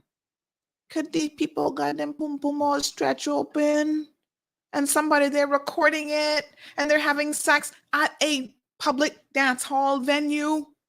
I was like, Jesus, this is disgusting. And then somebody else jump on top of her. I was like, what? I don't got no love lost for this dance hall genre because, like I said, nothing good not really coming out of it. Now it might be your thing, and if it's your thing, it's don't forget the radio people them Sunday. Child, that unlock off long time. Okay. Yeah, what I wanted Outro, but sorry. what I wanted to say as to, okay, I know as Cayman, which consists of 50% Jamaican, that's not a problem, but the culture that we exhibit or we Let me adopt be very, is the very clear. problem. Yeah, no, Because Jared, Jamaica has some brilliant people, professional, hardworking individuals. They might not even be professionals. They're hardworking people, good moral compass. They try to do the right thing. And then there are Jamaicans, just like everywhere else, but because they got 3 million people, it's a lot of people mhm, who, come from a very different kind of lifestyle. mhm. And everywhere they go, they take that with them. Get a Caymanians fab. start to do it too. I They won't will be, they're not gonna be left out. I will say what it is that you're afraid to say. We do not want the ghetto fabulous. Cayman is not ghetto fabulous, and we do not want those characteristics Well, because I'm not afraid to say it because they're not really fabulous. They just friggin' ghetto. the thing is, I hope people know that the police is still having to search for drug that is coming from Jamaica. And those drugs come into this Caymanian community and it affects Caymanians. And when we have an artist, Skilly Bang, about y'all buster thing and whatever, okay, it sound good, but the type of level of naivety, arrogance that Yes, we're boy, yeah, we're telling gonna talk about that you tomorrow. cannot go to Mhm. Walkers with that type of behavior. You cannot go to Kent Dart or Witch Dart with that type of behavior. I'm not saying there's no place for things, but Cayman, we do not want that.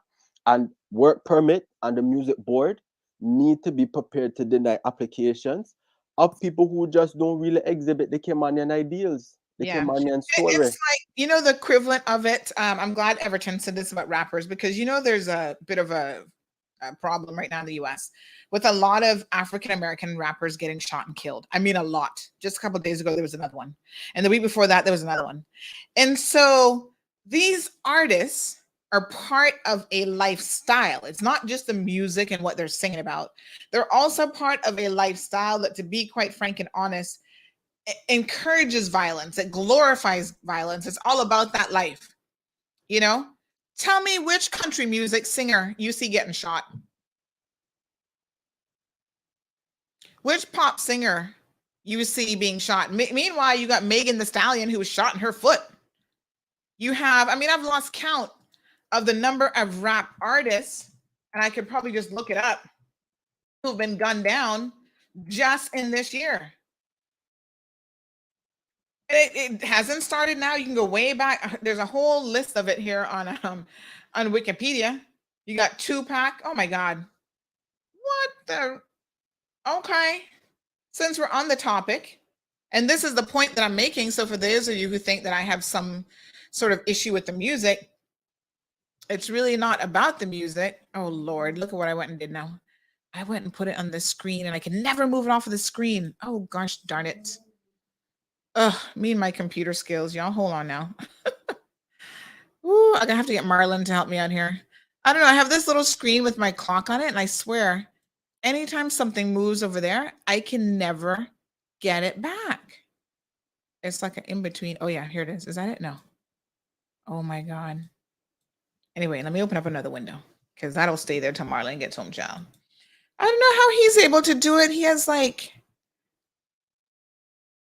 some kind of special fingers, child. Because when he come home, he just grabs it and he's like, "What's the problem?" I'm like, "Oh, shut up." I don't know how he's able to do it, and I can't do it. I have mouse skills. All right, have a look at this. This is the list of artists, rappers who have been killed since 1987. So look at 2022. June the 11th, FBG Cash, don't know who he is. Trouble got gunned down June the 5th. May the 29th, Sidhu Moosewala. Okay. Archie Eversole, American rapper. Snooty Wild, American rapper. Draco the Ruler, American rapper. Young Dolph, American rapper. Enar, Swedish rapper. Where was he killed? In Sweden? Oh, wow. Stockholm, Sweden. Oh, wow. This guy was in India. I didn't even pay attention to where he was from. Punjab, India. What a mess. But most of them are Americans. Y'all know that already because they love them a gun violence. MO3, American rapper. King Von, American rapper. Huey, American rapper. Oh, we got one little Canadian in there called Houdini. Still a rapper. Pop Smoke, American rapper. Nipsey Hussle. Oh, I remember this one at Nipsey. This was kind of sad because Nipsey was pretty big. California, got gunned down. So, oh, look, there's one in the Netherlands. What? Yes, sir. So, when you try to say, oh, the lifestyle don't have nothing to do with it, the genre of music has nothing to do with it. Well, statistically speaking, I think it might have something to do with it, actually. It does. It absolutely does. And we're not knocking artists. If you're coffee and you're singing good vibes, we want the positive message. But if you're singing about gun and weed and how you put Scott says the country boys are busy raiding the U.S. Capitol and doomsday prepping. they were being arrested for other things, for being anti-Pride Month and all sorts of other foolishness. Oh, Lord, have mercy. But I'm just saying that there is a link to the lifestyle that you are in, right? And to be honest, this guy, whatever his name is, he wasn't arrested for anything with guns in relation to that, but he was certainly arrested for other things. 27 rappers who died in 2022, and it's only June. Whoa. Oh, my God. Here's the one from 5 days ago, New York Post. Video shows the moment drill rapper is killed in New York City pharmacy. It's crazy. And, when we look at, let me go there. Y'all ready? Don't be calling my Jamaican friends on me now, but we can talk about it.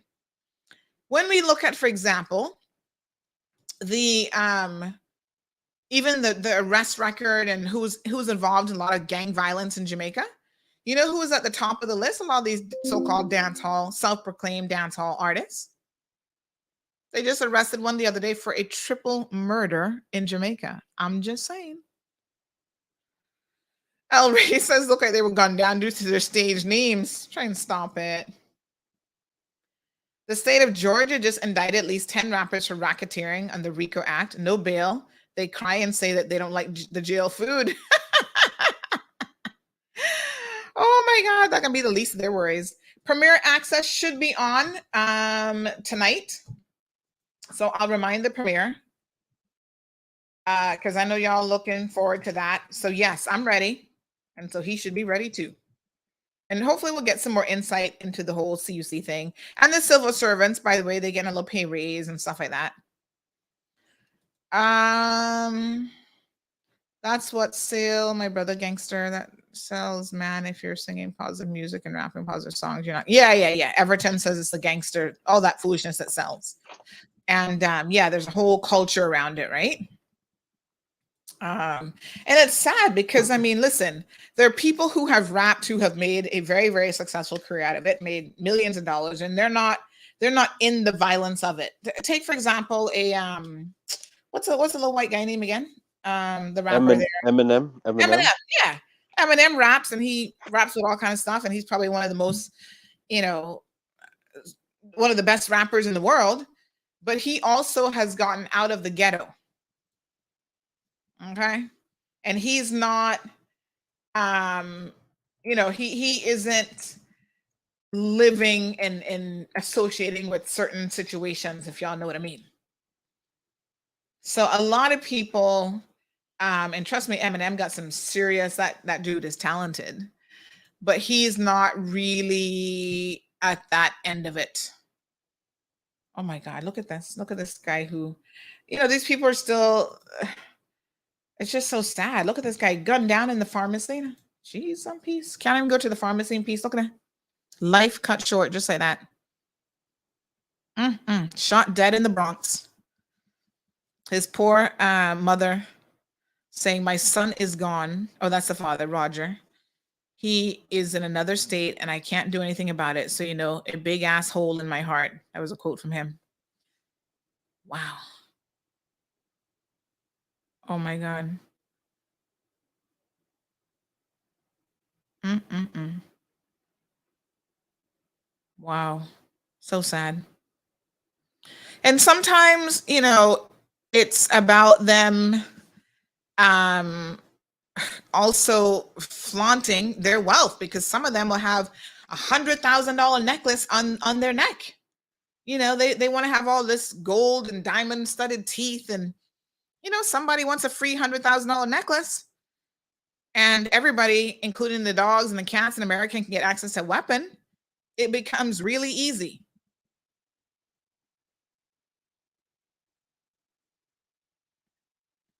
Avante Frowner was in New York City for show when he was shot. How sad is that? Who is this? Money Gang Avante Frowner, Wolfpack, was a 27-year-old drill rapper from Los Angeles. Oh, is that him? With a gun in his hand? You see what I'm telling you when I talk about the lifestyle?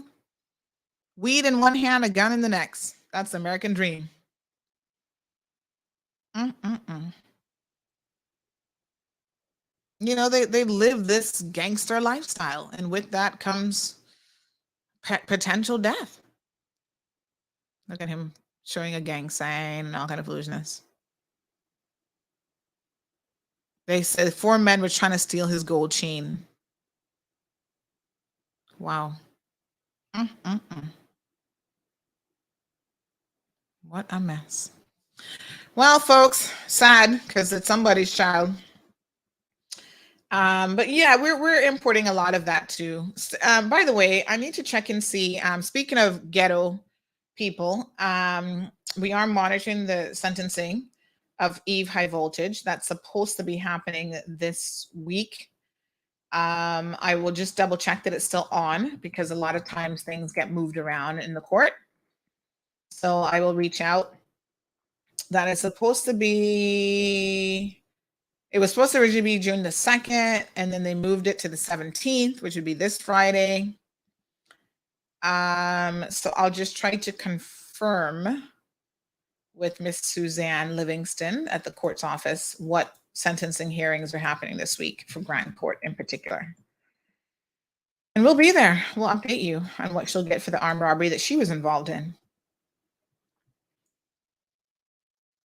Jared, anything else?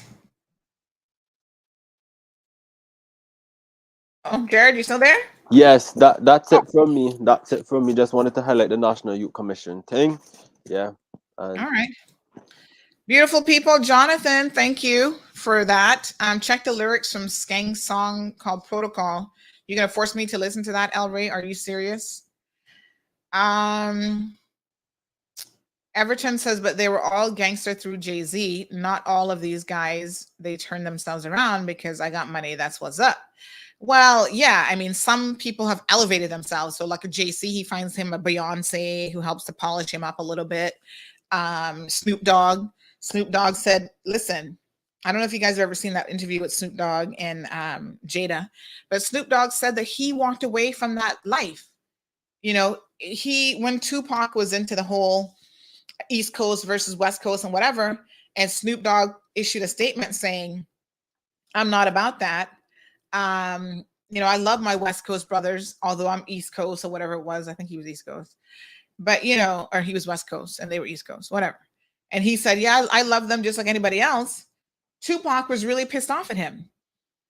And he said, the funny thing is they had to take an airplane ride, private jet back to LA or wherever they were going. And that entire plane ride, they didn't talk to each other because Snoop was, what's his name? Tupac was upset with Snoop because he made this comment saying, why are we beefing with our people? Just because they're on another coast, like that don't make no sense.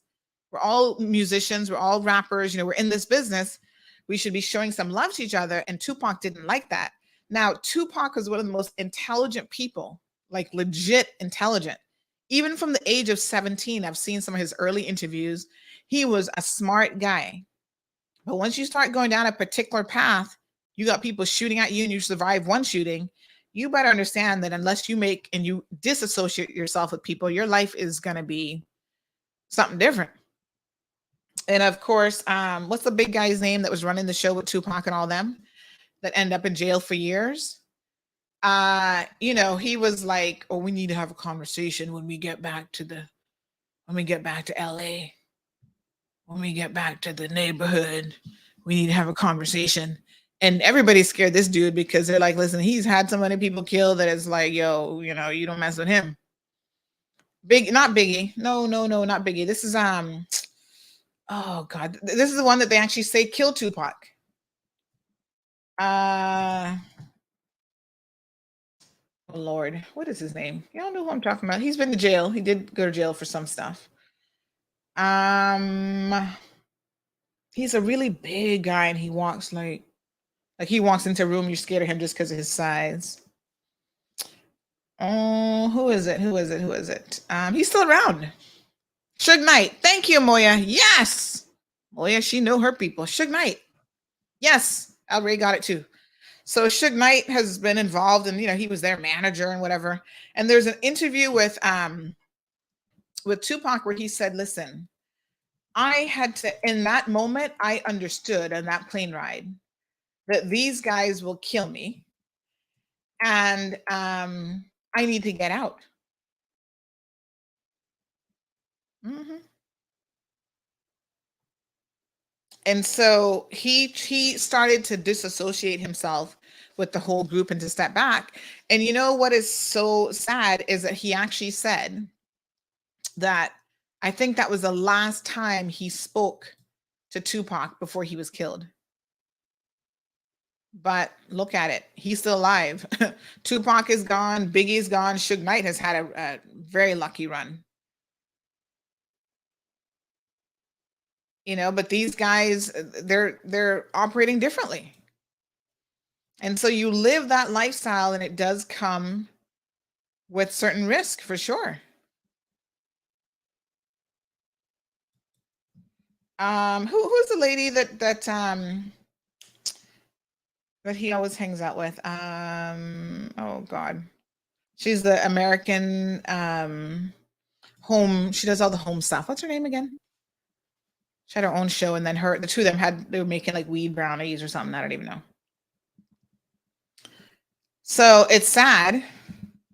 I'd look at this. Trying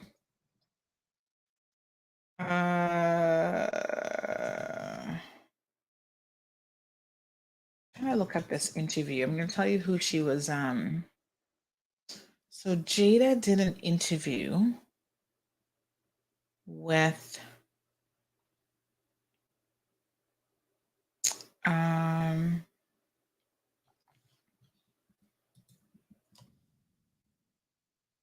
Let me see if I can find it. But it was really it was interesting because it was just like a totally different lifestyle, and unfortunately it sets you up for some serious repercussions in life, which include potentially being gunned down. Martha Stewart. Yes, thank you. So Snoop actually did. Hold on a second. I'm going to see if I can find this. Y'all will find this interesting if you've not seen it before. Because he actually said that, it killed him at the end of the day about, having to essentially walk away from that life meant walking away from Tupac, who was his good friend. He was like, him and Tupac were like, I don't know if they were actually related. Hello, all. Like family, but they had The old famous table. Hold on a second. Let me see if I can find an interview. Yeah, this is it. Everyone thinks rap legend. All right, so have a look at this. Y'all gonna find this super interesting. So, one second.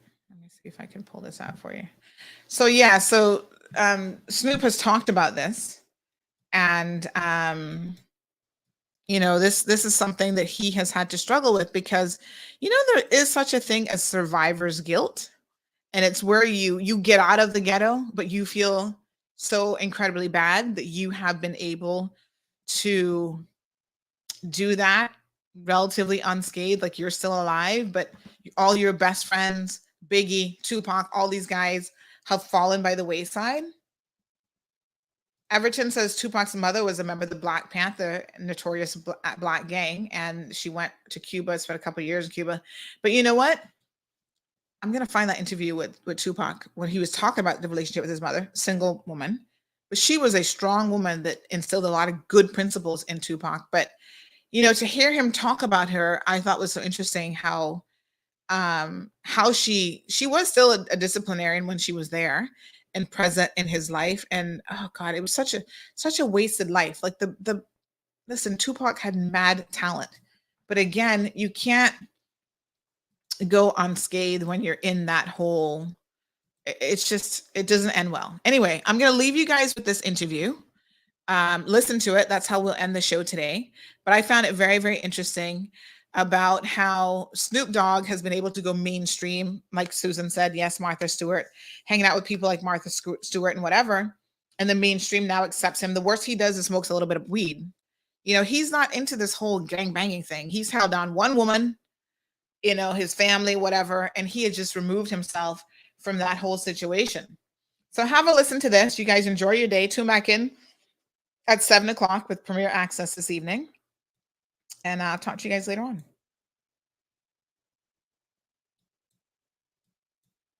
Everyone thinks rap legend Snoop Dogg is a great guy, but is it all an illusion? I was like, not Snoop. I was at the forefront, the most violent record label in the world. Snoop Dogg and Tupac lived under the control of rap's most violent kingpin, Suge Knight. Suge demanded loyalty. I had to step out of that situation.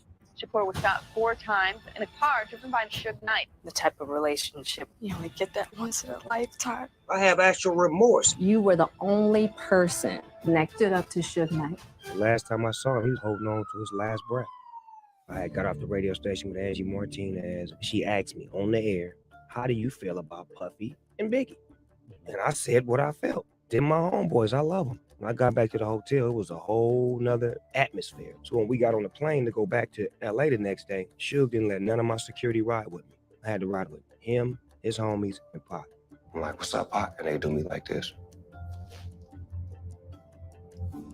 So I walked to the back of the plane, give me a blanket, grab me a knife and a fork, the blanket over my nose right here, and ride like this the whole flight.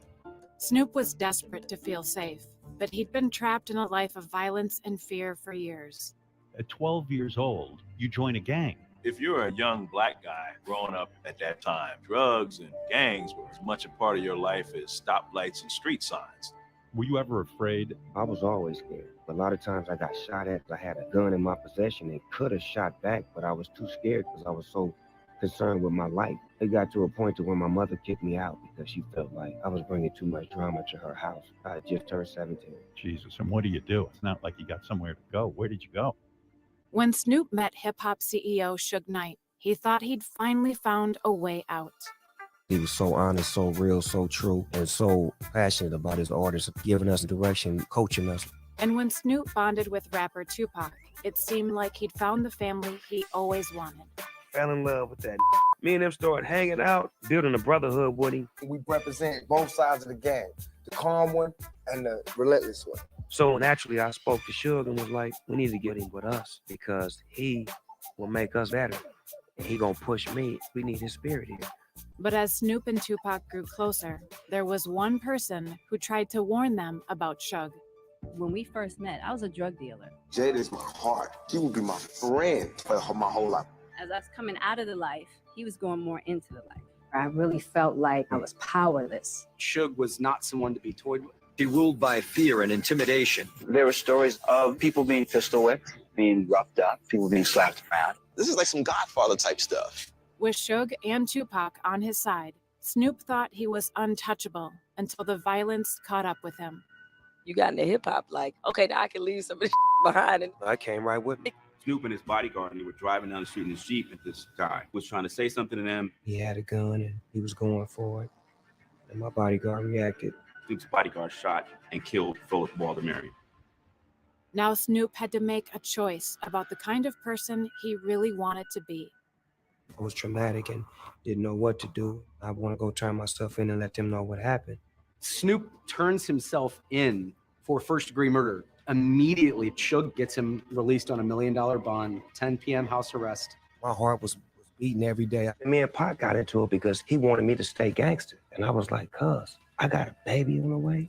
I have a lot to live for. Somebody's life was lost. This is a real situation. I don't feel like y'all feel. I have actual remorse. I feel bad. I don't want to live this gangster life no more. We, the jury in above the title action, find the defendant not guilty of the crime of murder in the first degree. Tupac and Suge wanted him to stay loyal, but Snoop was desperate for peace. There was a lot of tension between East Coast and West Coast rappers. Pac was adamant about the beef that he had between Biggie and him. It was serious. There's no dream of making an album with Biggie and Puffy. And then in the middle of all that, you and I have this big interview. He said, so how do you feel about Puffy and Biggie? I said, I'm cool with them. I want to do some music with them. I want to work with them. Tupac took it as if I wasn't down with it no more. Death Row looked at me as like a traitor. You had sided with the enemy. Snoop had no idea that the tense plane ride home would be the last time he'd see Tupac alive. My didn't say nothing to me the whole ride. And that's a 5-hour flight on a private plane. I get off the plane, I'm like, cuz, you going to Vegas? He do me like this. He went his way and he went my way. Next time I get a call, turn on the news, cuz. You see yellow tape, Suge BMW. Tupac Shakur was shot 4 times in a drive-by shooting. He's in very critical condition and he's requiring intensive care. I drove down there to the hospital because I wanted to see my I'm thinking that he was gonna make it. It's Pac. He'd been shot before. Fine. I see him in the bed, laid up, no words, no conversation. I was whispering to him, telling him I loved him and to hold on and he was gonna be okay. And I went in the bathroom, I fainted, I threw up, I was gone because me and my homie wasn't straight. I'm not even gonna be able to apologize to him or even just to tell him, I feel you, I'm wrong, how can we fix this? Rap star Tupac Shakur died last night after a brief life in a rough business. He was 25. After losing Tupac, Snoop knew he had to break free of the violence, even if it put him in danger. I had to step out of that situation. Once you become a grown man and you realize that your words have power and you have power, then you have to pull back. Death Row was more negative than positive. I'm surrounding myself with positivity. And as Snoop took a stand against Suge, he had no idea that someone else from his past was watching. You and I have been around for a long time, and along the way, I've had a bit of a complicated relationship with you during those very complicated times. You were the only person that came out and stood up to Suge Knight and spoke out. I become the peacekeeper. The fact that you were like, I'm not having it. You don't even know what that did for me. And we started building bridges. By choosing love over fear, Snoop honored Tupac's legacy and built the belonging he'd always wanted. Pac was taught how to love at a very early age. And through his music, he shared the love with all of us. My life is not based off of me being a gangbanger. It's based off of me being positive, finding ways to help others. You start to educate. You start to teach the little homies on how to do better and not to do what you did. You coach a football team. You coach. Football league. He really believes in giving them a sense of identity. The key to this thing is bringing people together. Project more of a positive energy over negativity. Always keeping peace and love at the forefront of everything.